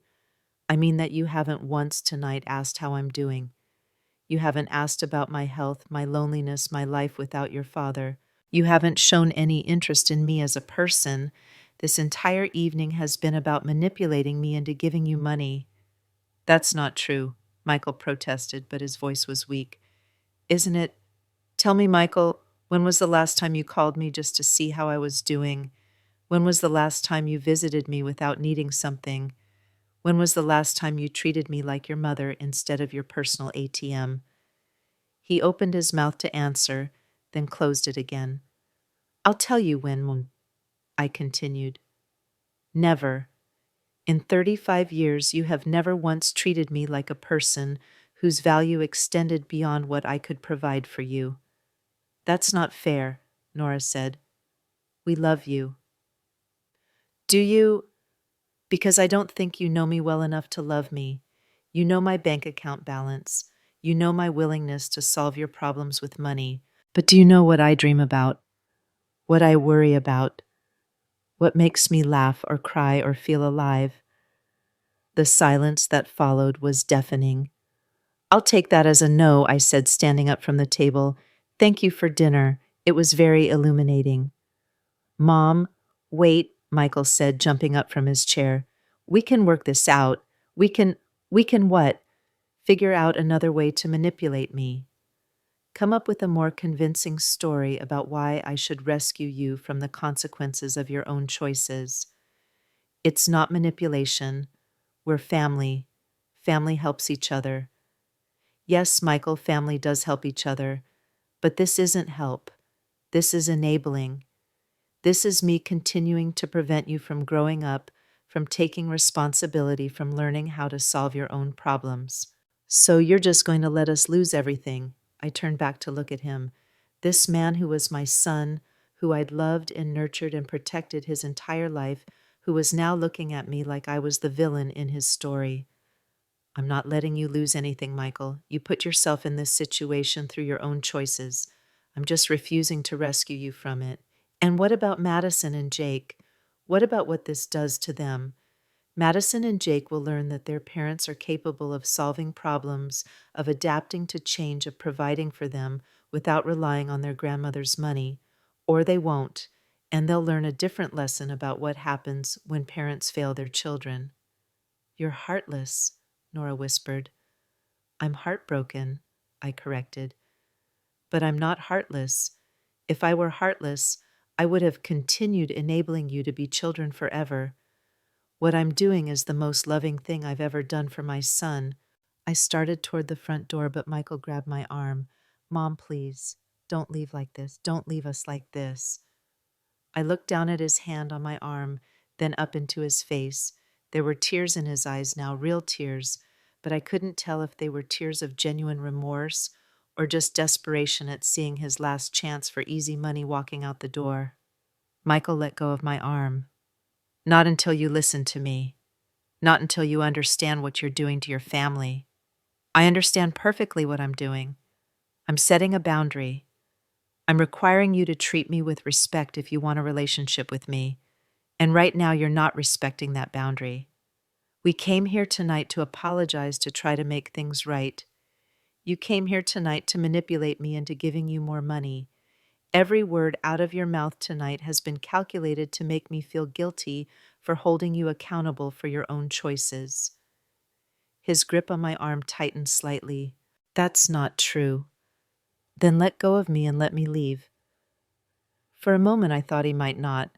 For a moment, I saw something in his eyes that frightened me, a kind of desperate fury that I'd never seen in my son before, the look of someone who was used to getting what he wanted and couldn't process being told no. Then Nora spoke from behind him. Michael let her go. He released my arm and stepped back, his face flushed with anger and embarrassment. This isn't over, he said as I walked toward the door. Yes, it is, Suo, I replied without turning around. This version of our relationship is over. Whether we can build something better to replace it is up to you. I walked out of that house and into the October evening, leaving behind the smell of apple pie and the sound of my son's anger and my daughter-in-law's quiet sobbing. I drove home through the gathering darkness, my hands steady on the wheel despite the earthquake of emotions inside my chest. When I got home, I called Patricia. Dorothy, it's late. Is everything all right? Patricia, I want to sign those documents tomorrow morning, first thing. Are you sure? Did something happen? I told her about the dinner, about the carefully orchestrated manipulation, about Michael grabbing my arm when I tried to leave. They're not going to change, Patricia. They're going to keep trying to manipulate me, keep trying to find ways to access my money, keep treating me like an ATM with a pulse. I'll have everything ready for 9 a.m. And Patricia, I want to add something else to the will. What kind of addition? A clause stating that if Michael or Nora or anyone acting on their behalf contests this will or attempts to have me declared mentally incompetent, they forfeit any claim to my estate entirely, including the children's education trusts. That's a no-contest clause. It's legally enforceable, but Dorothy, it's also irreversible. If you put that in place and they challenge it, they lose everything. Good. Maybe the threat of losing even the children's education money will make them think twice about trying to manipulate their way back into my will. I'll add it to the documents. After I hung up with Patricia, I sat in my living room with a glass of wine processing what had happened. The evening had been a masterclass in manipulation so skillfully done that I'd almost fallen for it. Almost. But somewhere between the apple pie and Michael's hand on my arm, I'd seen the truth of what my family had become. Not people who loved me, but people who needed me. Not a son who wanted a relationship with his mother, but a man who wanted access to his mother's bank account. The difference between those two things was everything. I finished my wine and went upstairs to bed, but sleep was elusive.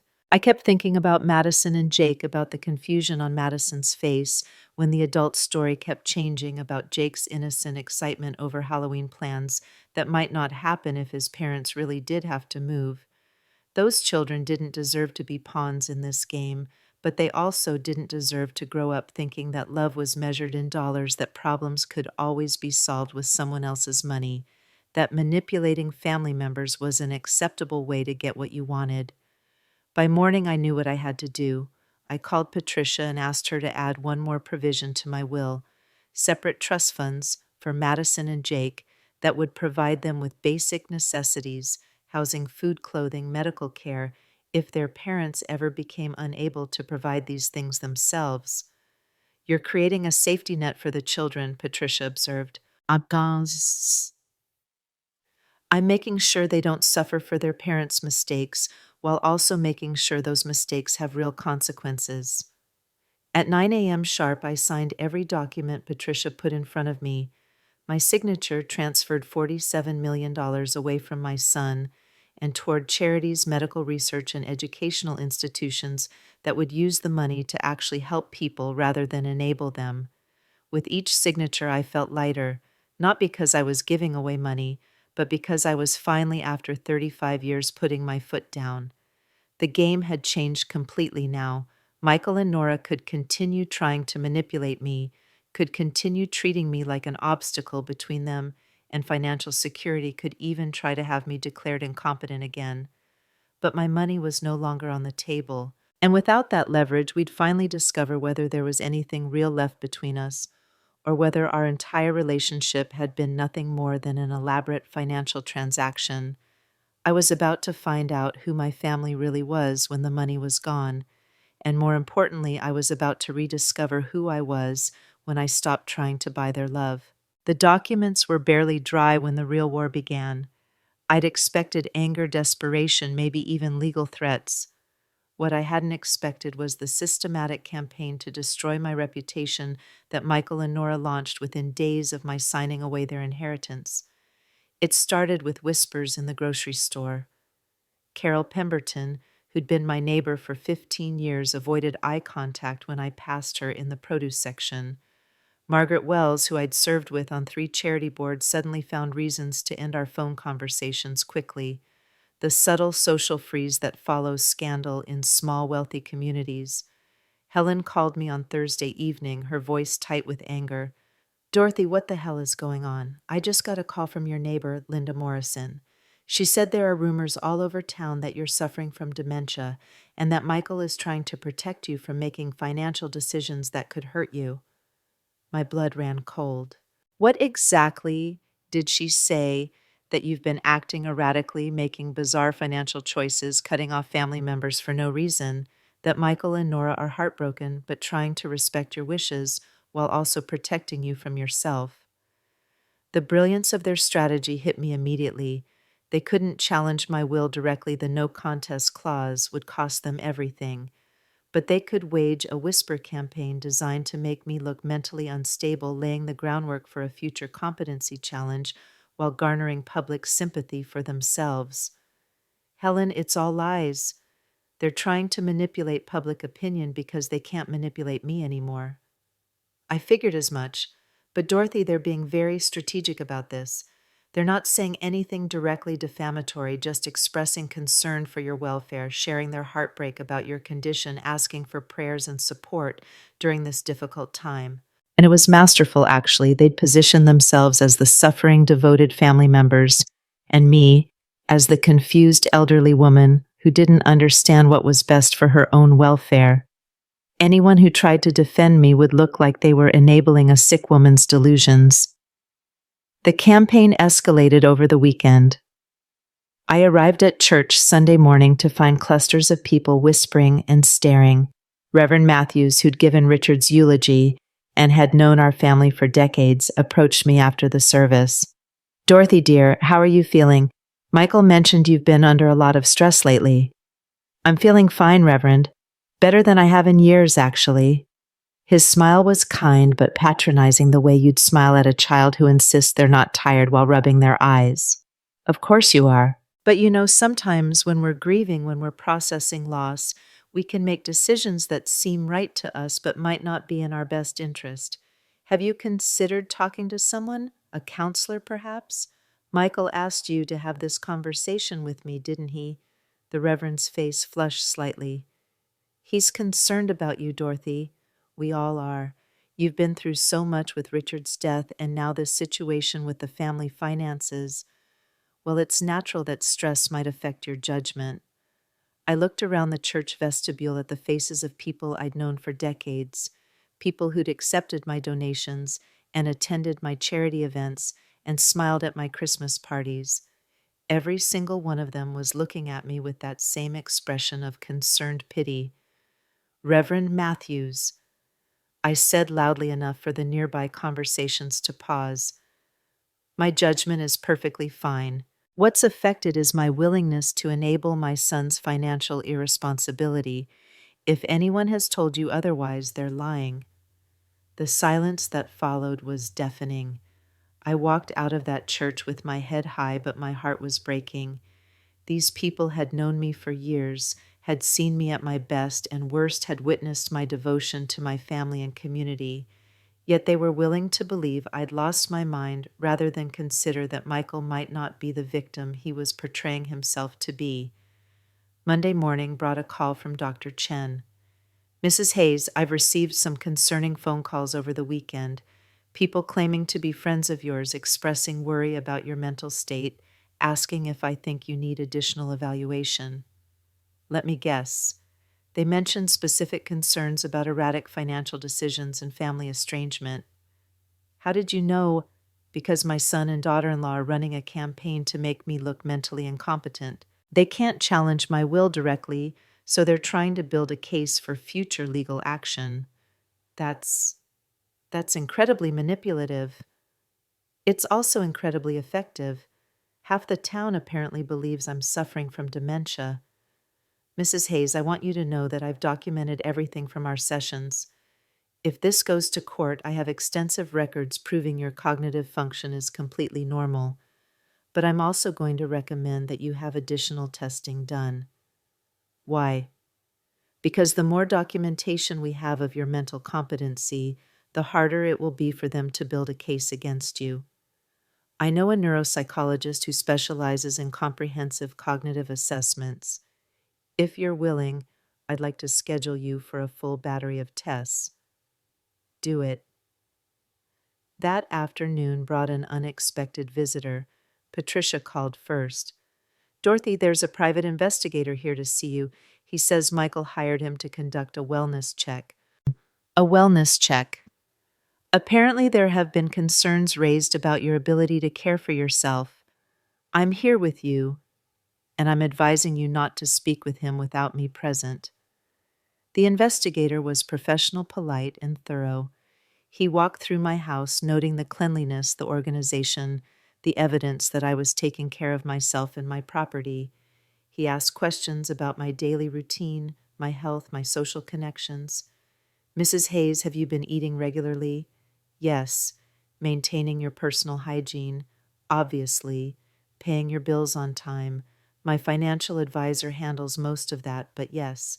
He made notes on everything, his expression neutral, but his presence invasive and humiliating. When he finished, Patricia walked him to the door. This is harassment, she told him quietly. If you're documenting Mrs. Hayes's living conditions for a potential competency hearing, you should know that we have extensive medical and legal documentation of her mental fitness. I'm just doing my job, ma'am. After he left, Patricia and I sat in my living room, both of us shaken by the experience. They're not giving up, she said. No, they're not. The question is, how far are they willing to go? I got my answer the next day. I was in my garden when I heard cars in the driveway. Multiple cars. I looked up to see Michael's BMW, a car I didn't recognize, and a van with Channel 8 News painted on the side. My heart stopped. They'd brought the media. I watched from behind my kitchen window as a reporter and cameraman got out of the van, followed by Michael, Nora, and the children. Madison and Jake looked confused and uncomfortable, clearly not understanding why they were being filmed in their grandmother's driveway. The reporter, a young woman with perfect hair and a practiced expression of concern, positioned herself in front of my house while the cameraman set up his equipment. Michael and Nora stood to one side, their faces pictures of dignified anguish. I couldn't hear what they were saying from inside the house, but I didn't need to. The scene told the story they wanted to tell, the worried, devoted family standing outside the home of their beloved matriarch, prevented from helping her by her own tragic mental decline. The news story aired that evening. I watched it alone in my living room, my hands clenched in my lap, my heart pounding with rage and humiliation. A local family is speaking out about a heartbreaking situation involving elderly financial abuse, the reporter began. Michael Hayes says his 68-year-old mother, Dorothy, has cut off all contact with her family and made drastic changes to her financial arrangements that have left him concerned for her welfare. And the camera cut to Michael standing in front of my house with Madison and Jake beside him. He looked haggard, genuinely distraught every inch the concerned son. My mother has always been the most generous, loving person I know, he said, his voice breaking slightly.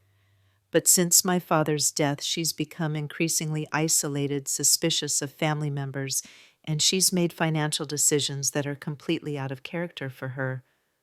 We're just trying to help her, but she won't let us. What kind of financial decisions? The reporter asked. She's given away millions of dollars to strangers, cut off support for her grandchildren's education, and refused to speak to family members who've tried to express concern. This isn't the woman who raised me. This isn't the grandmother who used to bake birthday cakes and never missed a school play. Nora appeared on the screen next, tears streaming down her perfectly made-up face. We don't want her money, she said, her voice trembling with emotion. We just want her to get help. We want our mother back, our grandmother back. The children ask about her every day, and I don't know how to explain why Grammy doesn't want to see them anymore. The camera panned to Madison and Jake, both looking genuinely sad and confused. Madison wiped her eyes with the back of her hand. I just want to see my Grammy, she said in a small voice. I don't understand why she's mad at us. The story concluded with the reporter standing in front of my house again. The family has tried unsuccessfully to convince Dorothy Hayes to seek medical evaluation for what they believe may be dementia or other age-related cognitive decline. They're asking the community to keep Mrs. Hayes in their thoughts and prayers during this difficult time. I turned off the television and sat in the silence of my living room, stunned by the completeness of their betrayal. They'd used my grandchildren babies, who didn't understand what was happening, as props in their media manipulation. They'd painted me as a mentally ill recluse while positioning themselves as heartbroken victims. And it was working. My phone started ringing almost immediately after the story aired. Dorothy, dear, I just saw the news, said Eleanor Fitzgerald, the president of the Garden Club. I had no idea you were struggling so much. Is there anything we can do to help? Dorothy, it's Janet from Book Club. Honey, we're all so worried about you.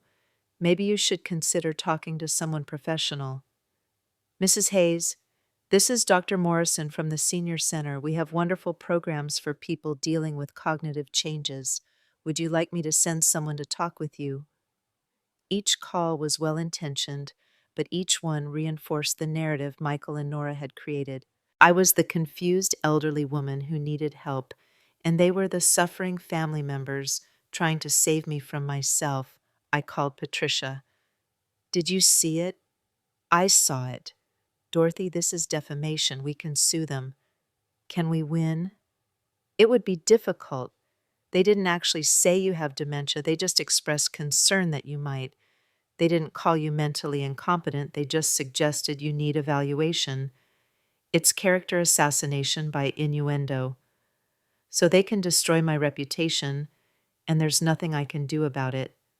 There's something you can do. You can fight back. How? You can tell your side of the story.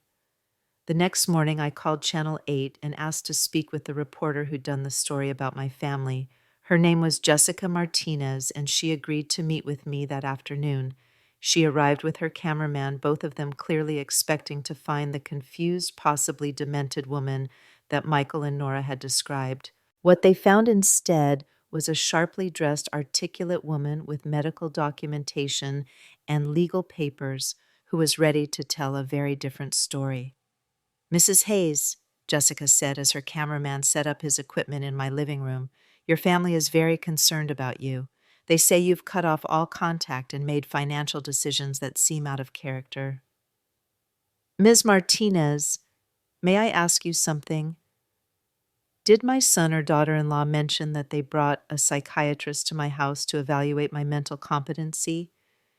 Did they mention that this psychiatrist specializes in helping adult children gain control of their parents' finances? Jessica's expression sharpened. This was clearly not the angle she'd expected. No, they didn't mention that. Did they mention that I've had comprehensive psychological testing done by one of the state's leading geriatric psychiatrists who has documented that I'm in perfect mental health? No. I handed her copies of Dr. Tsar Chen's evaluation, the neuropsychological testing results, and statements from my physicians. Did they mention that the financial decisions they're concerned about involve me redirecting my inheritance away from my son and toward charitable causes? Did they explain why I made those decisions? Why did you make them? I told her everything, the forgotten birthday that started it all, the years of financial enabling, the psychiatrist gambit, the manipulative dinner party, Michael grabbing my arm when I tried to leave. Jessica's cameraman kept filming as I spoke, and I could see the reporter's expression changing as she realized she'd been used to broadcast a one-sided story. Mrs. Hayes, are you saying your family manipulated us into helping them wage a public relations campaign against you? I'm saying they told you a story that painted them as victims and me as mentally ill, and they used my grandchildren to make that story more compelling. You can judge for yourself whether that constitutes manipulation. Why didn't you come forward sooner? Why didn't you tell your side of the story when we first aired the piece about your family? Because I hoped they would eventually realize what they were doing and stop. Because I didn't want to publicly humiliate my son and daughter-in-law. Because I still love them despite everything they've done. And now I realize that my silence has allowed them to control the narrative. People in this community think I'm mentally ill because I've let my family's lies go unchallenged. The interview lasted 2 hours. I showed Jessica through my house, demonstrated my cognitive abilities, explained my financial decisions in detail. I provided documentation of everything I'd claimed and contact information for Dr. Chen and Patricia if she wanted to verify my story. Mrs. Hayes, Jessica said as they prepared to leave, this is a very different story than what we initially reported. It's the true story.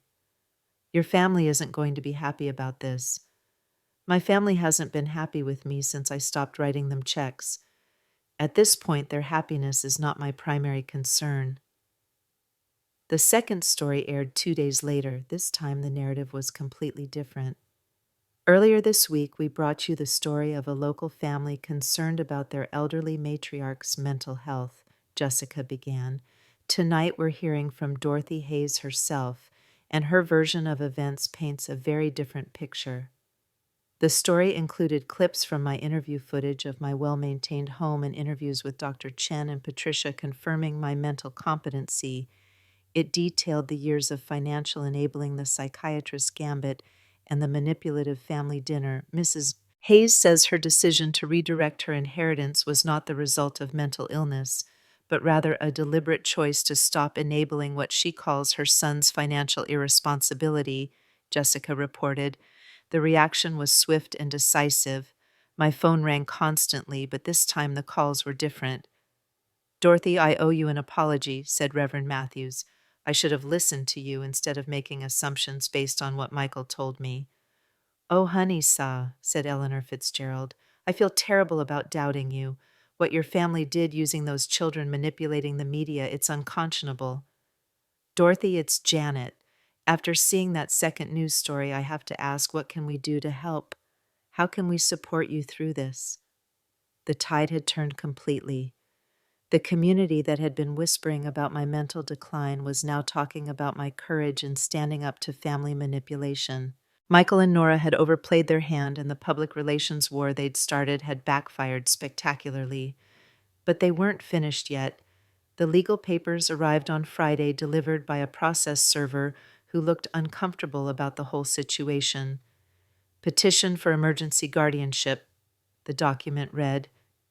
Based on evidence of diminished mental capacity and inability to make sound financial decisions, petitioners request immediate court intervention to protect the welfare of Dorothy Hayes.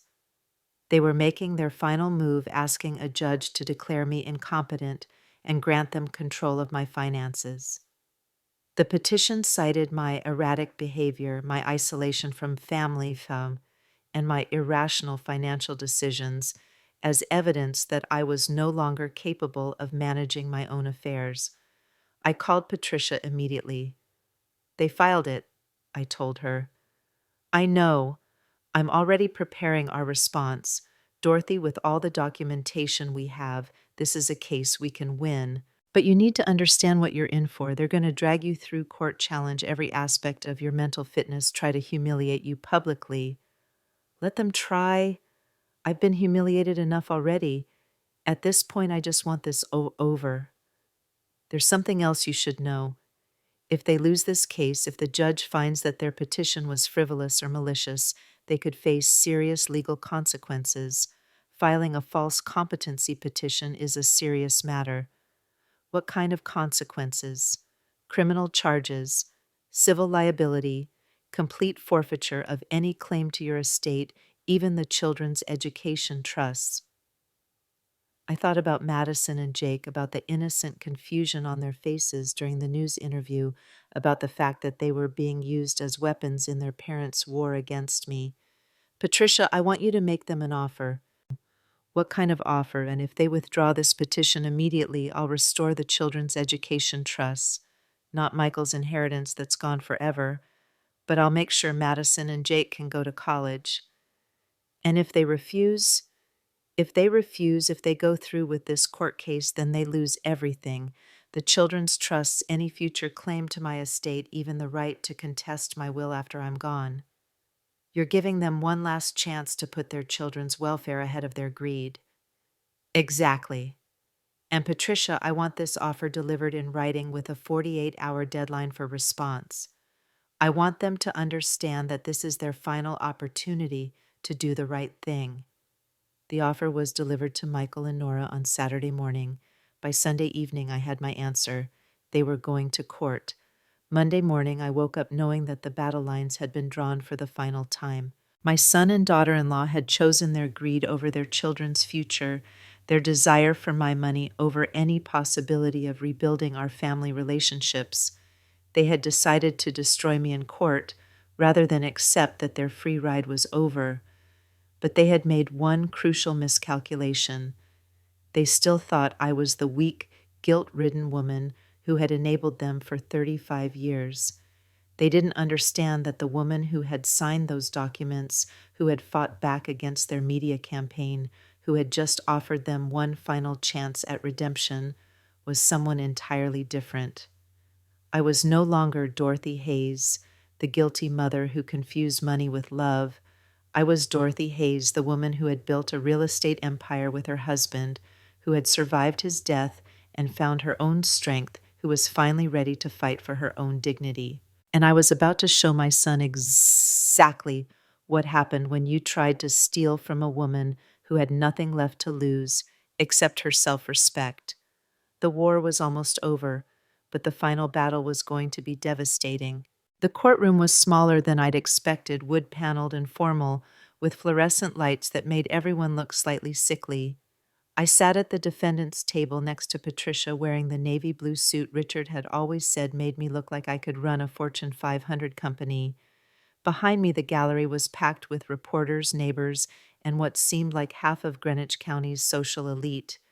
This wasn't just a legal proceeding anymore. It had become a spectacle, a real-life soap opera that had captured the attention of everyone who'd ever wondered what happens when family loyalty collides with serious money. Michael and Nora sat across the aisle with their attorney, a sharp-faced woman named Victoria Sterling, who specialized in elder law and had a reputation for winning guardianship cases. They'd dressed the part perfectly, Michael, in a conservative dark suit that made him look responsible, and concerned Nora in a modest dress that suggested grief rather than greed. Even now, even here, they were performing. Madison and Jake weren't in the courtroom. Thank God for that small mercy. Judge Eleanor Blackwood entered, and we all rose. She was younger than I'd expected, maybe 55, with steel gray hair and intelligent eyes that seemed to take in everything at once. She'd clearly done her homework. The thick file in front of her suggested she'd reviewed every document, every piece of evidence, every contradictory news story that had led us to this moment. Be seated, so, she said, her voice crisp and authoritative. This is the matter of Hayes versus Hayes petition for emergency guardianship. Ms. Sterling, you may begin. Victoria Sterling stood smoothing her skirt, her expression grave and professional. Your Honor, this is one of the most heartbreaking cases I've ever had to present to this court. We have an elderly woman recently widowed who has made a series of increasingly erratic decisions that suggest serious cognitive decline. The petitioners, her loving son, and daughter-in-law are not here seeking financial gain. They're here seeking to protect a woman they love from her own deteriorating judgment. She painted a picture of me as a tragic figure, a once sharp woman whose grief over Richard's death had triggered a spiral into paranoia and irrationality. She talked about my sudden and inexplicable decision to cut off my family, my bizarre choice to redirect $47 million to strangers, my delusional belief that my family was trying to manipulate me. The evidence will show, Sterling continued, that Mrs. Hayes has become increasingly isolated, suspicious, and unable to distinguish between reality and the paranoid fantasies that have consumed her since her husband's death. Her own son, a Harvard-educated businessman with no financial need for her money, has been forced to seek court intervention to save his mother from herself. When she finished, Patricia rose to present our side. Your Honor, this case isn't about protecting an elderly woman from her own poor judgment. This case is about a son and daughter-in-law who have spent 35 years treating the petitioner's mother like a personal ATM and who are now using the court system to try to gain control of money they believe they're entitled to. Patricia was magnificent.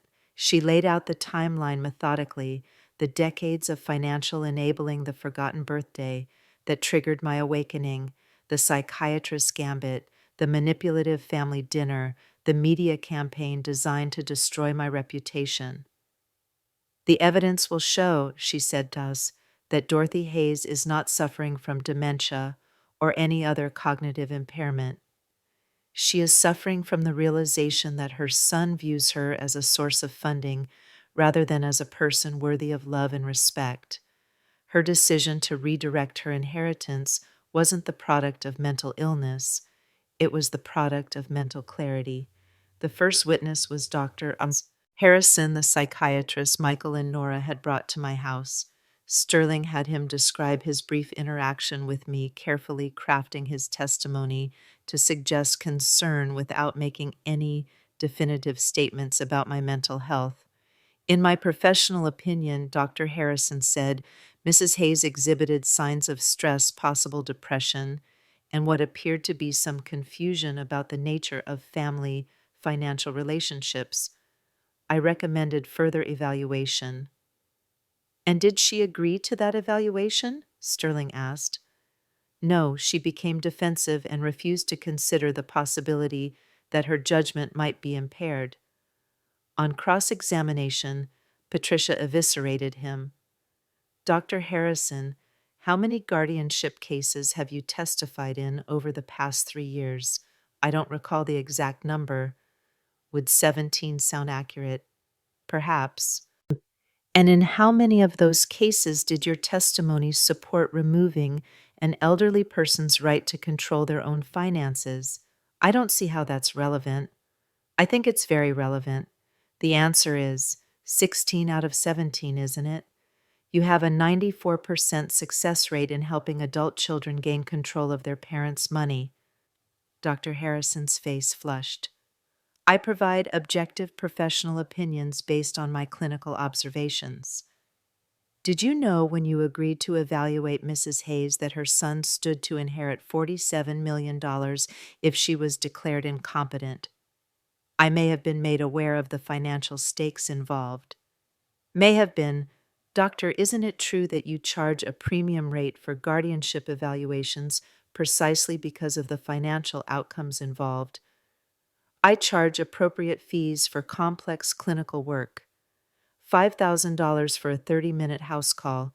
Is that your standard rate for complex clinical work? The damage was done. Dr. Harrison looked like exactly what he was, a hired gun who made his living helping greedy adult children steal from their parents. The next witness was Michael himself. He took the stand looking every inch the devoted son, his voice breaking as he described his concern for my well-being. My mother has always been the strongest person I know, he said, dabbing at his eyes with a tissue. After my father died, I watched her retreat into herself, become suspicious of everyone who tried to help her. When she cut off all financial support without warning, without explanation, I knew something was seriously wrong. Can you describe some of the concerning behaviors you observed? Sterling asked. She became obsessed with the idea that our family only cared about her money. She accused me of trying to steal from her, of manipulating her, even though I've never asked her for anything I didn't genuinely need. She started talking about how she'd wasted 35 years enabling me as if providing for your child's education and helping with your grandchildren's expenses was some kind of mistake. How did this affect your family? Michael's voice cracked with emotion. My children don't understand why their grandmother suddenly doesn't want to see them anymore. My 12-year-old daughter asks me every day what she did wrong to make Grammy stop loving her. It's heartbreaking. What outcome are you hoping for from this proceeding? I just want my mother to get the help she needs. I don't want control of her money. I want her to have professional guidance in managing her affairs so she doesn't make decisions she'll regret later. It was a masterful performance, and I could see some of the gallery members nodding sympathetically. Michael had always been charming, always been able to make people believe whatever version of reality served his purposes. Then Patricia stood for cross-examination, and everything changed. Mr. Hayes, you testified that you never asked your mother for anything you didn't genuinely need. Is that accurate? Yes. Did you genuinely need $50,000 for a kitchen renovation in 2019? Michael shifted uncomfortably. Our kitchen was outdated. It needed work. Did you genuinely need $75,000 for your daughter's equestrian training? Madison has a gift for riding. We wanted to support her talent. Did you genuinely need $100,000 for a business investment that failed within 6 months? That was an unfortunate situation, but yes, I believed it was a sound investment. Mr. Hayes, in the 10 years since your father's death, how much money has your mother provided to you and your family? Michael glanced at his attorney. I don't have exact figures. I do. According to bank records, the total amount is $2.3 million. Does that sound accurate? If you say so. And during those 10 years, how many times did you visit your mother when you didn't need money? I visited regularly. The phone records suggest otherwise. Your mother's telephone bills show that 92% of the calls between you over the past 2 years occurred within 2 weeks of a financial request. Would you like to see the documentation? I don't know what you're trying to prove. I'm trying to prove that your relationship with your mother was transactional, that you treated her like a bank rather than a person, that your concern for her mental health only began when the bank stopped making withdrawals. That's not true. Isn't it, Mr. Hayes? When is your mother's birthday? The question hung in the air like a bomb waiting to explode. Michael's face went pale. It's in September. What day in September? The 18th. And did you remember her birthday this year without prompting? Silence. Mr. Hayes. Did you remember your mother's 68th birthday? I was busy. I had a lot going on. Too busy to remember the birthday of the woman who had given you $2.3 million over the past decade. It was an oversight. An oversight that prompted you to text her, and I quote, "You should have reminded me." Is that correct? I was stressed. I didn't mean it the way it sounded. How did you mean it, Mr. Hayes? How should a mother interpret being told that remembering your birthday is her responsibility? Michael's composure was cracking now. The charming, concerned son was being replaced by something uglier, a spoiled man who'd been caught in his own lies. Mr. Hayes, isn't it true that 3 days after your mother froze your trust fund, you brought Dr. Harrison to her house to evaluate her mental competency? We were concerned about her behavior. You were concerned that she'd cut off your money. That's not. And when Dr. Harrison couldn't find any evidence of mental impairment, you launched a media campaign to destroy your mother's reputation in this community. We were trying to help her. By telling reporters she was mentally ill, by using your children as props in a news story designed to make your mother look incompetent. We were trying to get her the help she needed. The help she needed, or the help you needed to regain access to her money. Sterling objected, but the damage was done. Michael looked like exactly what he was, a greedy son who'd been caught trying to steal from his own mother. When Nora took the stand, Patricia was equally devastating. She made Nora admit that she'd never worked a day in their marriage, that she'd spent money with no regard for budgets or consequences, that she'd participated in the plan to have me declared incompetent. Mrs. Hayes, you testified that you don't want your mother-in-law's money. Is that accurate? Yes, we just want her to be healthy and happy. If she's healthy and happy but chooses not to financially support your family, would you accept that? Nora hesitated. Well, I suppose, but yes or no, Mrs. Hayes, if your mother-in-law is mentally competent but chooses not to give you money, would you accept that decision? I think family should help family. That's not what I asked. Would you accept her decision not to financially support you? Yes, I suppose I would have to. Then why are you here? Why are you asking this court to override her decision? Because we don't think it's really her decision. We think she's sick. And if medical experts testify that she's not sick, if they confirm that she's mentally competent and making rational decisions, then I guess we'd have to accept that. Would you, Mrs. Hayes, would you really accept that your free ride is over? The courtroom was dead silent. Nora realized she'd walked into a trap, but it was too late to back out. It was never a free ride, she said weakly. Wasn't it $2.3 million over 10 years, and you never once had to work for any of it?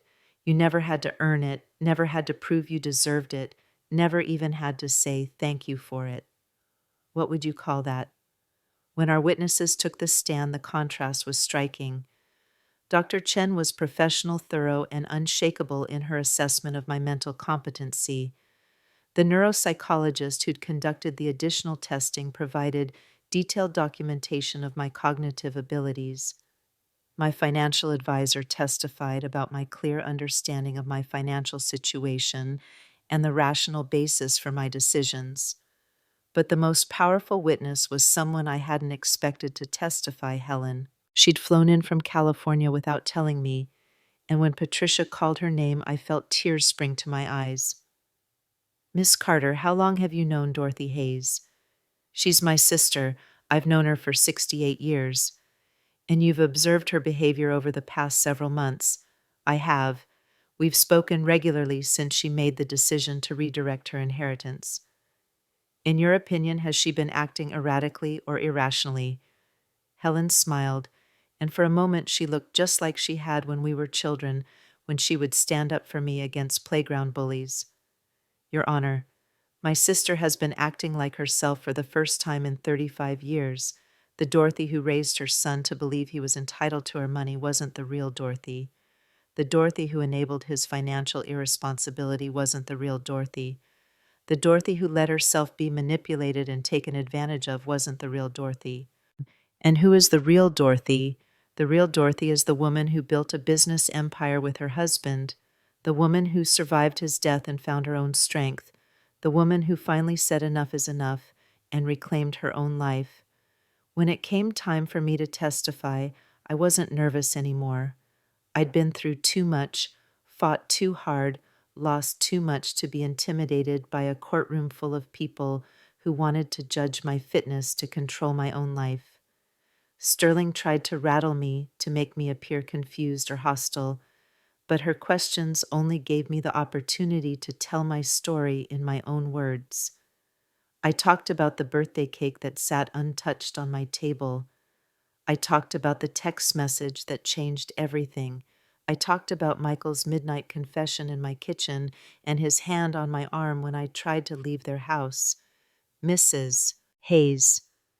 Sterling said, "Don't you think your reaction to these events was extreme, cutting off your family completely over a forgotten birthday?" "Miss Sterling, it wasn't about the birthday. It was about what the birthday represented 35 years of being taken for granted, of being valued for my bank account, rather than for myself, of enabling my son to become someone I didn't recognize. But surely the punishment doesn't fit the crime." "What crime?" "The crime of forgetting a birthday, or the crime of bringing a psychiatrist to my house to have me declared mentally incompetent so they could steal my money. Your Honor, I object. The crime of launching a media campaign to destroy my reputation, the crime of using my grandchildren as props in that campaign, the crime of filing this frivolous lawsuit when they realized they couldn't manipulate me anymore." Judge Blackwood called for order, but I wasn't finished. "Ms. Sterling, the real crime here is that I allowed this to go on for 35 years. The real crime is that I confused enabling with love, that I thought buying my family's affection was the same as earning their respect. The real crime is that I raised a son who thinks he's entitled to his mother's money simply because he was born." "So you admit you've been irresponsible with your finances in the past. I admit I've been irresponsible with my love. I gave it away too freely without requiring anything in return except the illusion of family harmony. That stops today." When the testimony concluded, Judge Blackwood called a recess. Patricia and I sat in the courthouse cafeteria, both of us drained by the emotional intensity of the proceedings. "How do you think it went?" I asked. "Better than I hoped. You were magnificent on the stand, Dorothy. You came across as strong, clear-headed, and completely rational. And Michael came across as exactly what he is, a spoiled man who's trying to steal from his mother." An hour later, we were back in the courtroom for Judge Blackwood's decision. The gallery was packed, the reporters had their notebooks ready, and Michael and Nora sat rigid with tension. "This court has reviewed all the evidence presented," Judge Blackwood began, "including medical evaluations, financial records, witness testimony, and the petitioner's own statements. The question before me is whether Dorothy Hayes lacks the mental capacity to manage her own affairs and requires court-appointed guardianship." She paused, looking directly at Michael and Nora. "Based on the evidence presented, I find that Mrs. Hayes is fully mentally competent. The medical testimony is clear and unanimous. She shows no signs of dementia, cognitive impairment, or any other condition that would affect her judgment. Her financial decisions, while perhaps painful for her family, are rational responses to a situation that had become untenable." I felt Patricia squeeze my hand under the table. "Furthermore," the judge continued, "this court finds that the petition for emergency guardianship was filed without merit and possibly in bad faith. The evidence suggests that the petitioners were motivated not by concern for Mrs. Hayes's welfare, but by their desire to regain access to financial support that she had every right to withdraw." "Your Honor," Sterling began, but the judge held up her hand. "I'm not finished, Ms. Sterling.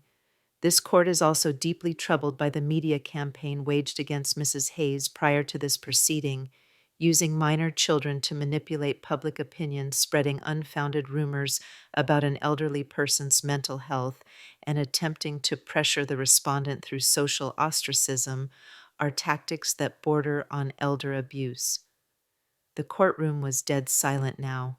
Even the reporters had stopped writing. "Therefore, the petition for emergency guardianship is denied. Mrs. Hayes retains full control over her financial and personal affairs. Furthermore, due to the frivolous nature of this petition and the apparent bad faith of the petitioners, this court is awarding attorney's fees and costs to the respondent." She looked directly at Michael and Nora, her expression stern and disapproving. "Mr. and Mrs. Hayes, your behavior throughout this proceeding has been shameful. You have attempted to use this court system to steal from your own family member, and when that failed, you resorted to character assassination and emotional manipulation. You should be ashamed of yourselves." The gavel came down with a sharp crack that echoed through the suddenly silent courtroom. It was over. Patricia and I walked out of that courthouse into the crisp autumn air, and for the first time in months, I felt truly free. The reporters surrounded us, shouting questions, but I had only one statement to make. "My family chose greed over love," I said, looking directly into the cameras. "They chose money over relationship. They chose to try to destroy me rather than accept that their free ride was over. That choice has cost them everything." "What happens now?" a reporter shouted. "Now I get to discover who I am when I'm not being anyone's ATM. Now I get to build relationships based on mutual respect rather than financial obligation. Now I get to live the rest of my life on my own terms." That evening, I sat in my living room with a glass of Richard's best wine, watching the news coverage of the day's events. The story had gone national, the wealthy widow who fought back against her greedy family and won. My phone had been ringing constantly, but I'd been letting it go to voicemail. Tomorrow I'd listen to the messages, return the calls from real friends who wanted to support me. Tonight I just wanted to sit in the silence of my own house and process what had happened. I thought about Michael and Nora, about the look on their faces when Judge Blackwood delivered her verdict. I thought about Madison and Jake, innocent victims in their parents' war against me. I thought about the life I'd been living for 35 years, the woman I'd been, the compromises I'd made. And then I thought about tomorrow, and the day after that, and all the tomorrows stretching out ahead of me. For the first time since Richard died, the future looked bright. My phone buzzed with a text message. For a moment I thought it might be Michael, but it was from Helen.